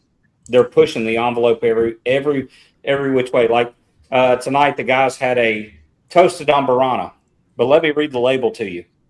It's their Ryconic rye that's twice barreled, then it's in a toasted Amburana. No, Amburana. Yeah, but it's a 99% rye. This twice barrel. They're just doing stuff that's different. Rocky, right? you're not going to sell him on Amburana. No. I'm not a big Amburana fan at all. I'm not. But I have to admit, this one is not bad. It wasn't bad. Like you could tell it was Amburana, but it wasn't overdone. Yeah, It sounds like there's some. It sounds like there's enough in that whiskey that they did with it that probably maybe subtle makes the Amburana a little bit more subtle. Dude, if you don't get Amburana on the nose, you don't know what Amburana is. I'll be honest. Like I can take, I know it's Amburana when I nose it, but the palate. Dude, I love when people send me blends like for Blendageddon and they put something Amburana. I could smell it immediately, even if it's like 2% of the blend. It is so distinctive to me. It has such a smell. Crazy. Don't worry. I'm sending you a triple Amburana rye for Blendageddon. Great. It's like Marty's. It's like Marty's thoughts. They're indistinguishable. Yeah. This was like you tell it was Amburana, but like freaking medication. so many other things going on. Dude, their light whiskey. Their light whiskey is probably one of my best bottles of the year so far, and it's a toasted. Wow. It's just a toasted light whiskey, but it's 20 years aged. It's 120. That was everybody's winner, right? Tonight, everybody picks. Yeah. I love that. This thing is insanely good. It's very good. I have to admit, with Jason, I'm not a huge Amburana fan, but I'd be willing to give it a try for sure. Well, I'm not either. I'm with you. I'm not a big Amburana fan. I bought their toasted because I thought it was the most unique Amburana I've ever had. I don't think it's going to change people's minds. I don't think you're going to start loving Amburana, but it's a good Amburana. Like you can. This is pretty good right here. William Hall kind of nailed it. Good flavor. Oh yeah, I agree with him. You love Christmas in a glass, but you don't want a lot of it. Right. It's like having eggnog. You have a glass of eggnog, you're done. If it's well done, I'm open-minded enough to be open to that. I guess the Amburana I've had has not been that great. It's just like it's so overdone, if that makes sense. But if it's well done, I'm absolutely open to trying it for sure. I think too many cigar blends are overdone. I heard Amburana and eggnog, and that actually sounds good. Yeah, because the eggnog might actually mellow out the Amburana. You know what? sometime let's talk about what a cigar blend is supposed to be. I'd love to do this with Marty at some point, and Yes. you know what That I one. want a sample of that.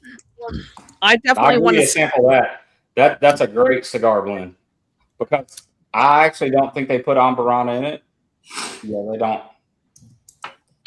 But I would love to talk about the history of cigar blends, going back 35, 40 plus years. What the historical thing, but behind it is the production method, and kind of I have to admit, with Joseph Magnus, I kind of bastardized the whole thing, and kind of, I don't know, and in a sense ruined what I don't want to say ruined, but it's I don't think that most American producers really understand what it's supposed to be about. So that might be a controversial topic. I'd love to do it sometime. Let's do it. Oh, that'd be great. We'll do it right I mean, here. a cigar blend. I said it earlier in the stream, a cigar, because Marty was talking about cigar blend for the toasted Ambarana because he didn't know what it was. And I said, cigar blend is kind of a wide range because there's no definite answer what a cigar blend is, right? Well, But like this King's Family, this one, right. it is a sherry finished, a Madeira cast finish, and a port cast finish. There's no Ambarana in it at all. But that a cigar blend traditionally is not ever finished. Mm-mm. Like ever. Right. Ever. Like finished. Tanager. Yeah. Oh yeah. It's- And I'm not saying this because you're on stream, Nancy, but this is my definition of something. Like if I want to pair something with cigar finish, this right here. I love this bottle. Honestly, this would be my daily sipper if I could get more of it. This is one of my favorites of all time. I'll be honest. I love this. Well, thing. you know what? If sorry, cuz to kind of put I'm all good. I would love to do a stream with you all about what a cigar blend proper is supposed to be, and also to if I could send some samples to Marty to let you all taste what a cigar blend historically is supposed to taste like, then and then we can go against things like more modern yeah. No, I get that because I do feel like I think Wayne Arnold just said that Ambarana is overused to mask bad whiskey. And I agree with that because I think Ambarana is used to make cigar blends. They just kind of put a drop of Ambarana in it, called a cigar blend. And it kind of kills everything else in it. So, Nancy, I was just going to say, don't send the samples to Marty. He's completely irresponsible. You send them here, and I'll make sure that he gets just enough, Otherwise, you send it there, and it never makes it out to anybody else. I'm not going to argue with that. Just send it to Toby and leave me out of it. I think we all agree. It's fine. Absolutely. Toby, you just send me your info, and I can the historical stuff out to you, and it would be fun to have a philosophical discussion about what a cigar blend really is, because it has nothing on historically. The finishes are. That's not a historical thing, and there's a reason I did it for Joseph Magnus, but it's not a historical. It was to replicate something historical, and not that it's the finishes are historical themselves, if that makes sense. It's all about fermentation. Anyway, yeah. No, Now, Jason, I got it. So when you and Nancy get together, she's playing bass, you're playing guitar, Toby or drums, Toby's playing guitar, Marty's singing, and y'all do your barrel pick. Y'all got to come up with a jingle when you release it. I mean, you know. You like a QR code on the bottle that you download the song. It takes you a little. What is it? 19 Crimes, where they go on the bottle and you get the story behind everything. Yeah, it takes you a little. Takes you a little Spotify song you can download. Oh gosh, Right. dude, how crazy would that be? You do something like that and it just goes. The funny thing is, have you guys ever seen that thing where like the famous bands all come on and they play these bullshit instruments with Jimmy Fallon? Yeah, Metallica comes on, they're playing like blues and dumb shit stuff. That's what like the I don't know. That's what we need to do. Band would sound like. Oh gosh, I like that plan. That's a good one. This Murray Hill Club 4 is amazing. Like, I never seen the Murray Hill 4. So good. I've missed out on all the Murray Hills. I've never seen it. I can't wait for 5 because 4 is so good. Is it done, Nancy? Or are you still working on it? I'm still working on it, and if anybody has access to Murray Hill Club 4, Vanilla, JT Mattingly. Jason, I think Jason has this bottle. Yeah. The Vanilla Bomb. I think I sent it to him. Yep.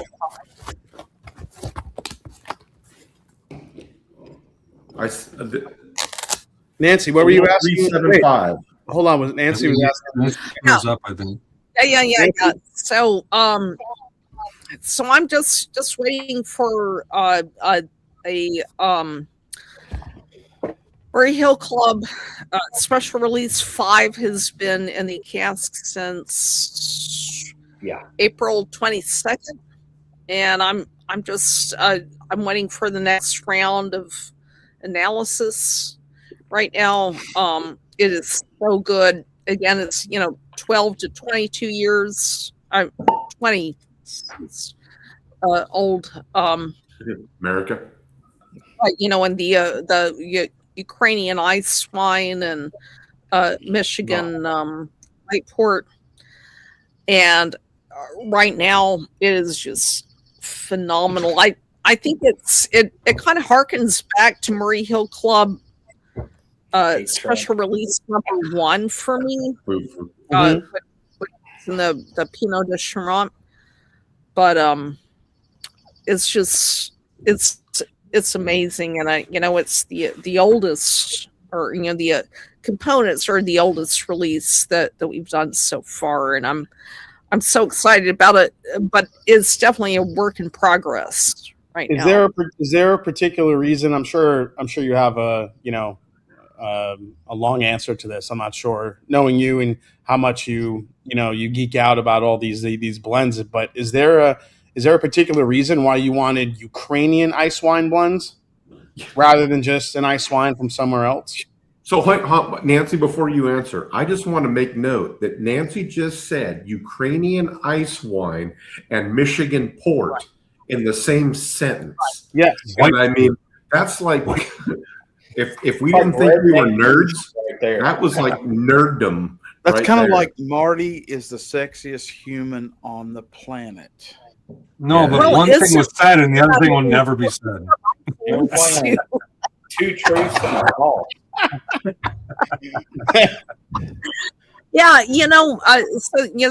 That's a good question, Jason. So actually, I was looking initially for Michigan State ice wine and also Canadian ice wine. Around Toronto and that just kind of north of Michigan State, and we couldn't find anything that was ready to get bottled. And so what we ended up finding were some Ukrainian ice wine barrels, and and we were waiting for that to get dumped, and it took about 2 years for that to get ready. So so what, everything was just kind of well, there was the war and all that going on, but it was just kind of what was available. I'd been wanting to work with ice swine for a long time. I've been wanting to do that for years, and Nice.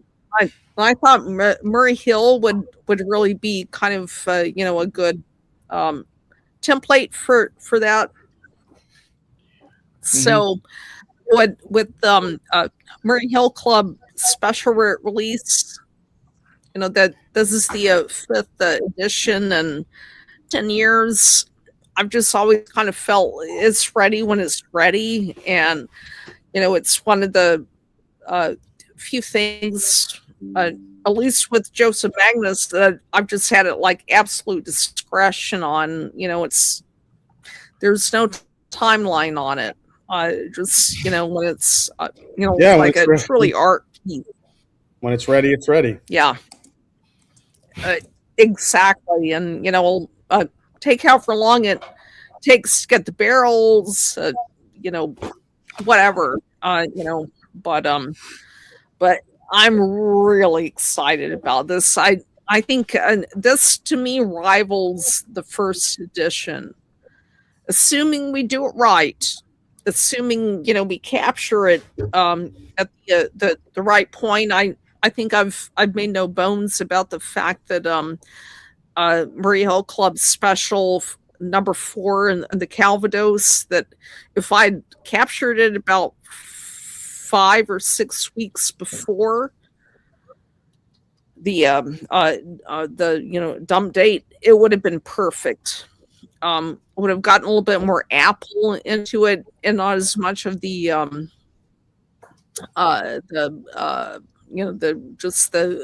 sheer kind of toasted oak notes, and the toasted oak coming from the heads of the barrels, not the Calvados barrels themselves, but the refurbished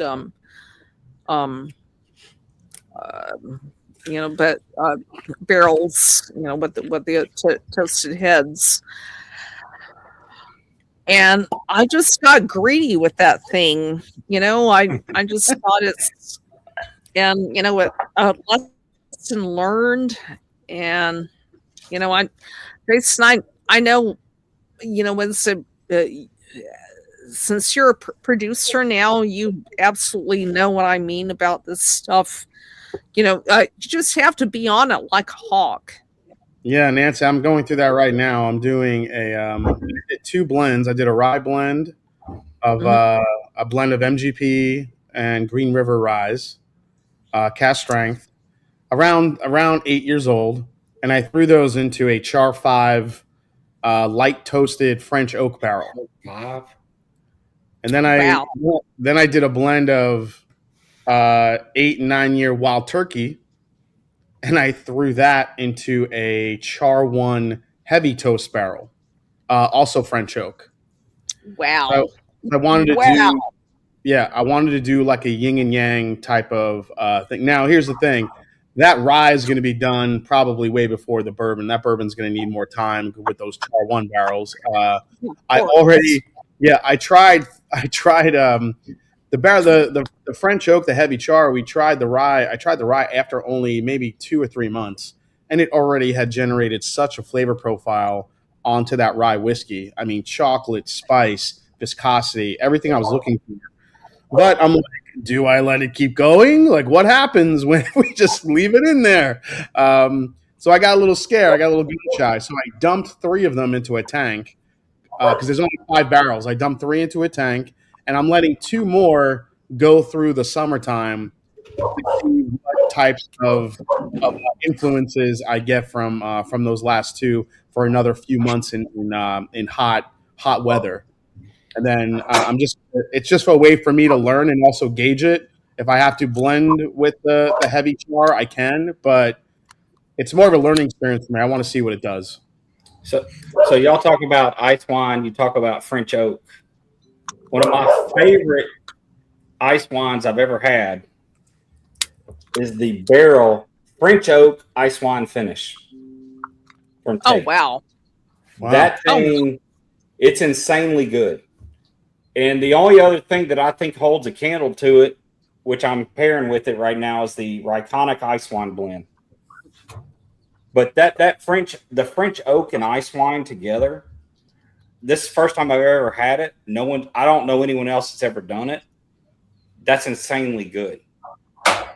Like the French oak kind of mellows out the sweetness in the ice wine and gives it a little body, a little more oomph. It's awesome. And I'm sure it's one of those that too much of one, not enough of the other is going to really matter. But I'm in love with that bottle, and people that watch the streams, they know that. So, do you know the age of the is that French oak is second use, or what do you know about it's 11 years. It just says 11 years cast strength. So, but yeah, it's really good. So, yeah, the barrels I used were brand new, out of McGinnis, the McGinnis cooperage. Okay. That was pre-constructor. Yes. Okay. Yeah, so I'm really excited to see what it does as it sits. Because when I tried the turkey after a few months, it just tasted like a turkey, like a toasted turkey product. Like all of a sudden it was wild turkey, but it had the sweeter, more like way more heavy vanilla, had marshmallow. It was very sweet. So it tasted more like a turkey that was toasted, but I don't want that. I want a turkey that tastes like a French oak turkey. So being a char one, I think that's going to have to sit in the cask a couple more months and taste it again to see what it does. So Jason, what was the oak profile again on the it was what on your French oak? I just want to hear what that was one more time. So the rye is a char 5 light toast. Char 5, okay. So alligator char, and the turkey and the bourbon blend is a char 1 with a heavy toast. Got it. Yep. How long are you leaving it in the char 5? Not much longer. Like I said, I dumped 3 of those because the darkness that came out after just 3 months was insane. I was going to say that's insane. Yeah. So, but we saved 2 of the barrels and we're leaving them in the rick house for another. Well, we'll see. They're sending me samples real soon to see what they're turning into. But it just started getting real hot in Bourbon, Missouri. So we have to see. I just want to see what a few more weeks does in that heat. And then I'm going to try them again, send them back. If they start getting too tannic, we'll probably pull them, especially from a char 5. But if you get some of those darker, like chocolate spice notes that I'm looking for. So like the idea in my head is like blend the one, like take the 3 barrels that were blended that had the some of the lighter, like the 2-month French oak influence. Maybe if I can combine that with the 2 barrels with the heavier French oak, maybe blend those together and then see what that does, what it tastes like. If it's something I'm looking for, is it too earthy? Do I have to blend something in there to kind of, tone it down a bit? So I'm really excited to see what it turns into. It's going to be a cool project. A lot of lessons learned on that one too. And just like Nancy said, it's hard to know when to stop, hard to know when you want to get too greedy, when you want to pull the barrels, when you want to let them cook. And we can use these French oak barrels a few more times because they are, brand new. So we'll be able to get some other use out of it. But the turkey barrels, the bourbon blend is going to need more time. The influence is just taking longer, only being a char 1. Dude, I will say some of the tours I've done, I have a few that are memorable. Being a novice to bourbons and whiskeys, I go on tours and a lot of them are the same as, hey, come try our lineup. Here you go. tour our facility. Here's our mash bill, yada, yada, yada. Yep. Preservation was one of the few that took you through and say, hey, here's what a char 1 looks like. Here's a char 2, 3, 4, and 5. They took you through that. Then they tasted it for you on their base blend. And you got to understand what a char 1 tastes like. The first time that I was able to taste stuff like that was I did a heavy tasting with Buzzard's Roost. Oh, yeah. They're all into the barrel science. I mean, char 1, char 2, toasted, non-toasted, double oaked. They do all of it. And they're basically just pulling a lot of different data points from what each of these types of barrels does to their distillate, to their blends. So I was fascinated by it. So that's what made me think like, well, maybe we do a char 1 here, a char 5 here. We'll have a nice kind of, yin and yang with those two releases, even though I don't think they're going to be able to be released at the same time. I do think that if we can nail this French oak rye, it could be stellar just based on what I'm tasting so far. Now the bourbon is just going to need more time. So we'll see what happens with that. And then my next blend I'm going to be doing, my next big blend will be my first high age blend. So we'll be working with some, I think 15 to 18 year Barton. And making a batch of that. I am also eager to work with sherry. I want to definitely do a sherry finish something down the line. So there's a lot of things. I just want to do sherry right. I want to make it really not too heavy, but I also want to make the sherry cohesive throughout the whole sip. You guys know I'm a stickler for that. So there are definitely some things I want to work with down the line. Daniel. So dude, I like that. Yeah, because I think a lot of things are just overdone. I mean, sherry. I love sherry, like I do, but I typically shy away from them because they're just overdone. And if sherry can complement the bourbon, but also feel like it's integrated within the whiskey, it's very akin to what Nancy did with the Murray Special Edition number 4 with the Calvados. Like it never felt overdone to me. The apple was there, but I liked the fact that there was some good oak, and I felt like it stretched throughout the entire palate. You got a little bit of the Calvados all the way through, rather than it feeling like it was just like on top of the whiskey, which is what I think a lot of finishes do these days, where it's like they throw it in there just to throw it in there, and maybe they take it out, and it feels like it's like you taste like a honey finish. We were talking about honey finishes early. Like you taste the honey, but then all of a sudden it just turns back into a bourbon or a rye. Whereas some honey finishes, you could taste the honey integrated all the way through. Now, whether or not it goes too far or too little, obviously that's the art form as well. And it's tough to draw that line sometimes. It really is. Yeah. I think too many times things are either finished or start off with a nose that just kills everything else. I'm in it for the story behind it, kind of the complexity in it. Yeah. And if you miss a lot of the notes, either it's high proof and all you get is ethanol, or you get ambarana and it just kills everything for you. And even ryes, like I don't do a lot of ryes because I get a spearmint flavor. That's all I get. I miss whiskey habit. To answer your question, remember barley is not known for really being a flavor grain.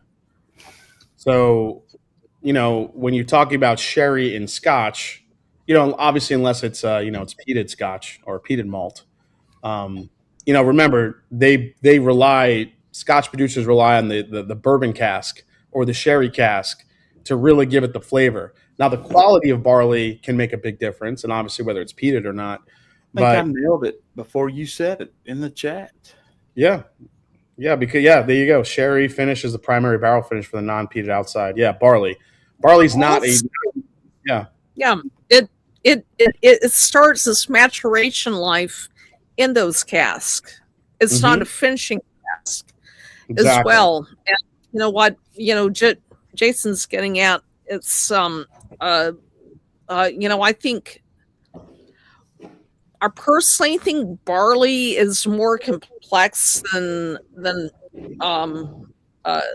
corn or rye or wheat. just my personal opinion. And it can take on that kind of finishing cask for the duration of its maturation life. And and it which is what you find with the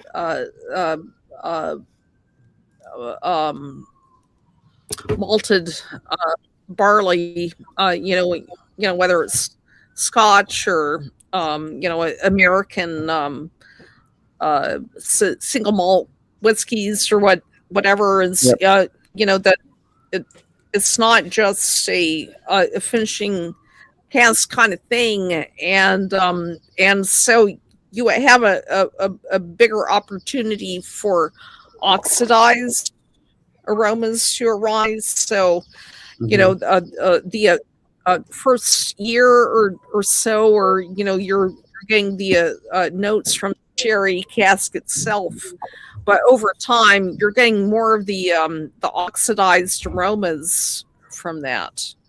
Yeah, it just works really well with barley. But I mean, Nancy, I don't know you. I get real nerdy if I have try scotches that are. I like trying scotch. Like when I first started getting into scotch, I was trying younger scotch, older scotch, but just basically using an ex-bourbon barrel because I wanted to. There are flavor profiles from distillery to distillery when you talk about their barley, and you could some distillers have that. They call it the waxy type of barley, the waxy type of profile that you get. Some of it's more toasty, some of it's more citrusy. There are specific interactions that happen between a certain distiller's barley and obviously the type of bourbon barrel that they're using. And then on top of that, when you introduce sherry to the party, as Nancy mentioned, it's sitting in that sherry their whole entire lives. So, I mean, the fact that sherry integrates during its aging process for maybe 8, 10, 12, 15 years or more, that's why it's so beautifully done. It could be really amazing.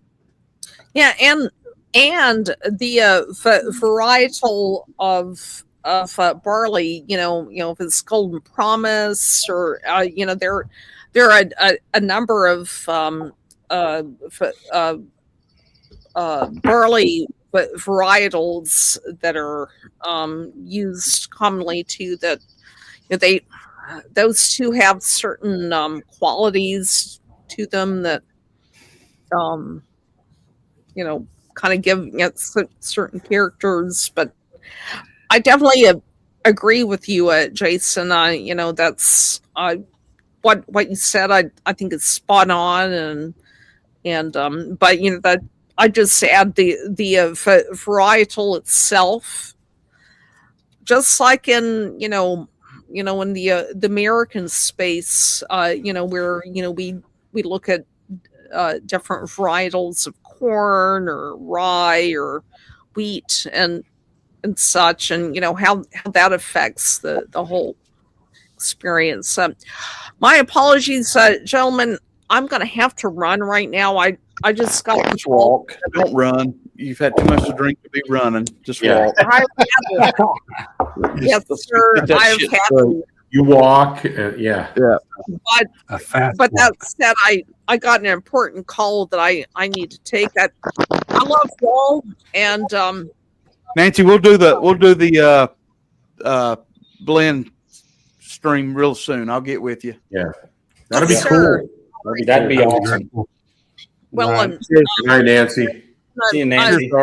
Thank you. And I'll check out your DM to me too, but yeah, I need to get back on this call, but yeah, go. Thanks, Nancy. Good night, Nancy. Don't do anything I wouldn't do. So that's easy to say. Good Lord. It's the wrong Wide open now, boys. Oh yeah. All right. Bye. That's all right. Toby and I are about to break out some guitar solos, so hey. Oh, I'm sure. Just make the call and come back, and we'll rip. Without me, man. That's anyway. All right. I'll be in touch soon. All right, baby. Nancy. Love you. Mean it. Good night. Love you too. Bye bye. All right. What a great night, man. Another killer learning experience between Jason and Nancy. Amen. I don't know shit. I just learned from her. That's what I'm right. saying. Whatever. You ask the questions. Central, man. There we go. Dude, all I'm going to say is when Jason and Nancy are on stream, I got my notebook here. Well, Jason's packing shit up. Look at him, man. Yeah, I'm sending out samples. Hooper, this is your Four Roses sample I'm sending out tomorrow. And I made about 17. I made about 1, 2, 3, 4, 5. This is 6 and 7 samples from the ride symbol that people want to taste it. So I'm sending them out. Dude, that ride symbol. I just poured it. I love it. Man. Dude, I'll say this. Like, I'm not a rye drinker, but that rye symbol is I love it. That's why I made it for him. I made it for guys. I made it for Corvette Trey who doesn't like rye. No, I'm being serious. Like, so my ryes I drink, I like Still Austin rye. Like, and the rye symbol. And there's outside of that, the Ryconic from Kings. I was thinking it's the same guy's been talking about Ryconic all night. Yeah. He doesn't like rye. He loves the Ryconic. Yeah. But those three, outside of that, if I have a rye on my bar, it's because I just tried something someone wanted me to try. But those are ones I would buy every day because they're so good. I love anything 7+ years, man. When you get to that 10, 12, 13 year, man, that stuff is just so good. Yep.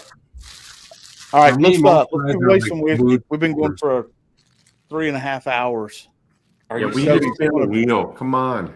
You need to bring it up. Share screen. Are we ready? Am I all caught up? I hope. The last one I had, I think was Hoopa. Lance is giving the 250th away. Whiskey Hat. Whiskey Hat. Was I supposed to send you a sample of the ride symbol? If I was, I have a bunch of samples in front of me. So email me right now at themasterdrum@gmail. I'll send you one out if you haven't tried it yet. Are you talking about Matt? No, Whiskey Hat. Matt said he'd love to try the ride symbol. For fuck's sake. All right, I'll make more. By the way, Jason, come out with a fitted hat that stretches. Oh, I actually have a new merch partner that I'm working with. They're coming up with a whole new line of stuff. So if that, I love your last hat, but I need something a little fitted because that's hog head. Oh, you got a big ass head? Yeah. No, it's pointed. pointed. I do. Pointed. Is it on like the last notch? Look at Hooper. Yeah. Hooper's cool. I didn't even buy a hat because I can't do the flat bills like you do. You pull them off so well, so I need a little more fitted for me. He needs a hat with a little spinner on top. Yeah, you just spin it around, it looks great. That's right. But I must be spread out. I'm gonna eat. I'm talking to the same guys that do Evernorth's merch because they got the hats with the embroidery on the side. Oh yeah.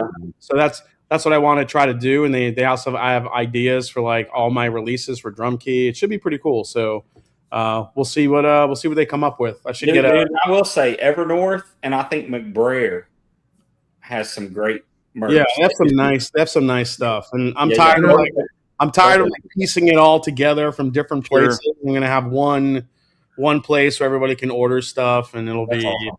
I gave them a bunch of ideas I had, and I was just like, see what you come up with. And I know when it comes to me, it sounds like a broken record, but Bill has done a really good job with his merch. I mean, we all know the hats are fantastic. I've got a jacket, the shirts, the glasses. I mean, he's just done a really good job with. Dude, I haven't bought anything from them that I didn't like that I don't use regularly. Yeah. So.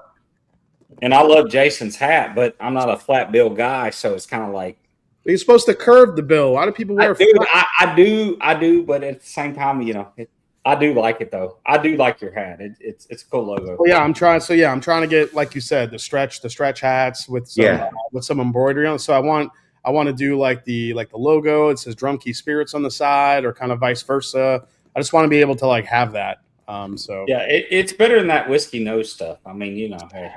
Yeah, I love them. Look at that thing. Look at that. That's like a billboard. Look at that. He goes from right there. So the hat's up front. He goes from serious bourbon man, and then he switches it, and now he's the down home. Now he's the Southern rap star. No. That's the mullet version. That's business up front. Donnie Baker hat. That's No, Donnie he's Baker the look. catcher for the Savannah Bananas. Yeah. When Marty flips it backwards, he looks like Temu Fred Durst. No, I look like a See, fat you just need to go with the Vantage Cigar Bar in Charlotte. That's all I'm going to say. See Fred Durst lately too. He looks different. Yeah, he looks way good. Yeah. Different. All right, bring up the wheel. Come on, Marty, spin it. Marty's like, bring up the You got to wheel. bring it up. You have it. I gotta know. hear it. Yeah, hang on. Hold on. For once, it's not my court, and I love it. Window. I'm just waiting for Hooper and O'Malley to come out with their merch. There we go. Oh, I'll be like size 8 and 1/8 hats and extra long T-shirts. That's what it'll be. Giant hats and See, Hooper needs a bandana with a long beard on it, so you can put it over your face and it looks like you got a beard. All right, let's do. Let's see, Toby. 84 entries, guys. Thank you all so much. That's killer. That's awesome. There's a bunch of giveaways. Lance threw in a 250th sample pack at the end. We've got a Jack 10. We got the Benny's Buffalo Trace pick. We got Corvette Trey's Kings County sample pack. The Hoopa bottle of choice. So let's see. Since Corvette Trey sent the first blind, and then we'll let him pick how many times we shuffle. Trey, how many times? 3. This will be for the Jack Daniels 10. I want everybody to have a shot at that. So rip it, Toby. That'll be awesome.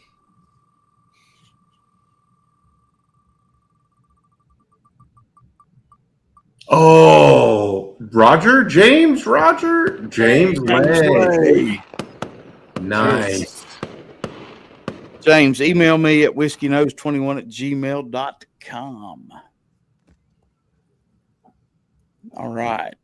The next one, let's see. We'll keep the bottle thing going. Let's do the Benny's Buff Turkey. Hold on a minute, Toby.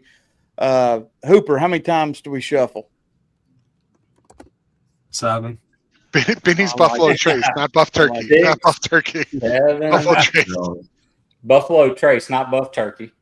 Did I say Buff Turkey? I got a B. I got Not a a rare Buff. breed stick. It's all right. I've got Buff T written down Marty's here. been drinking. Sorry. You guys Buffalo need to know. Trace. Yeah, He sorry. needs another blind in his life tonight. Yeah. Sorry about that. I got flustered. Ready? Yeah, rip it.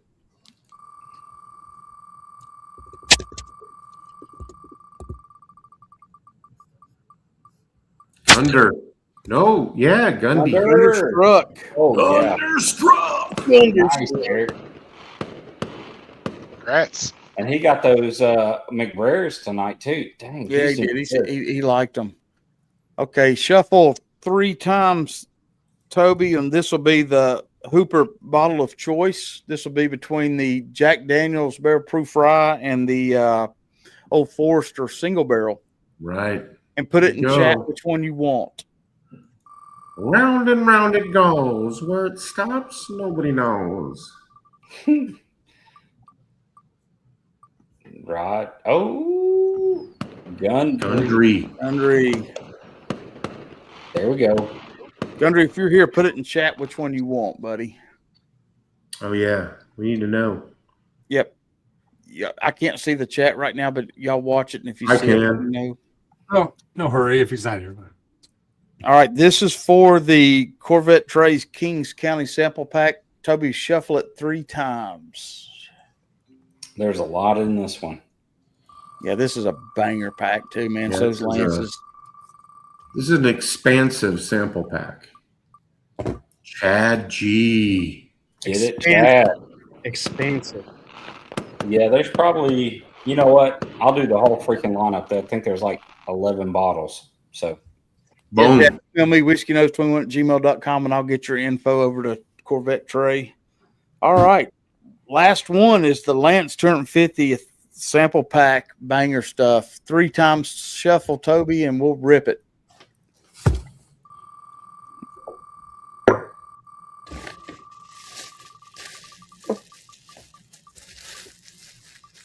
Gerald, Gerald. you're mine. I'll have Gerald's information. All right. Awesome. Thank you, guys. That's badass. Dude, that's a good night right there. Yeah, man. Thank you all for watching. Jason sending us a bunch of samples. That's, he's working he's getting hard. his tape gun. All right, guys, we're going to end it. Sample pack from Drum Key. I'll start sending samples out again once I get Power Ballad in. I'm still What's that name again? Still waiting for those to come in for my next blend.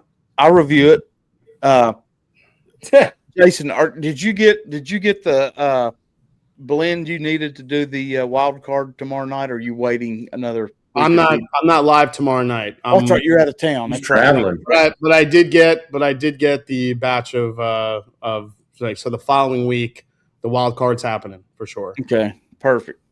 Yep. Yeah. All right, guys, we're going to end it. Thank you all for watching. We got me and Toby trying to get some really good guests lined up for the next couple weeks. Because tonight was lacking. Yeah, tonight was fantastic. Now I don't give a shit. Many bald-bearded dudes. Dude, I'm like Jason will tell you, man. We love blinds. Blinds. Every time you do a blind, you learn something. I don't give a shit what anybody says, regardless if you think you know what you're doing or what you're tasting. You'll learn something because you'll figure out that you got something wrong, and that's the fun part. But yeah, we've got some killer guests coming up, and we'll see what happens. But guys, thanks for watching. Thank you all for the super chats and the Venmos. It does help the channel, keeps these good bottles coming in for the giveaways and all that stuff. And like we always say, guys, whiskey may not solve all your problems, but it's worth a shot. We'll see you next time right here on the Whiskey Knows. Cheers, everybody.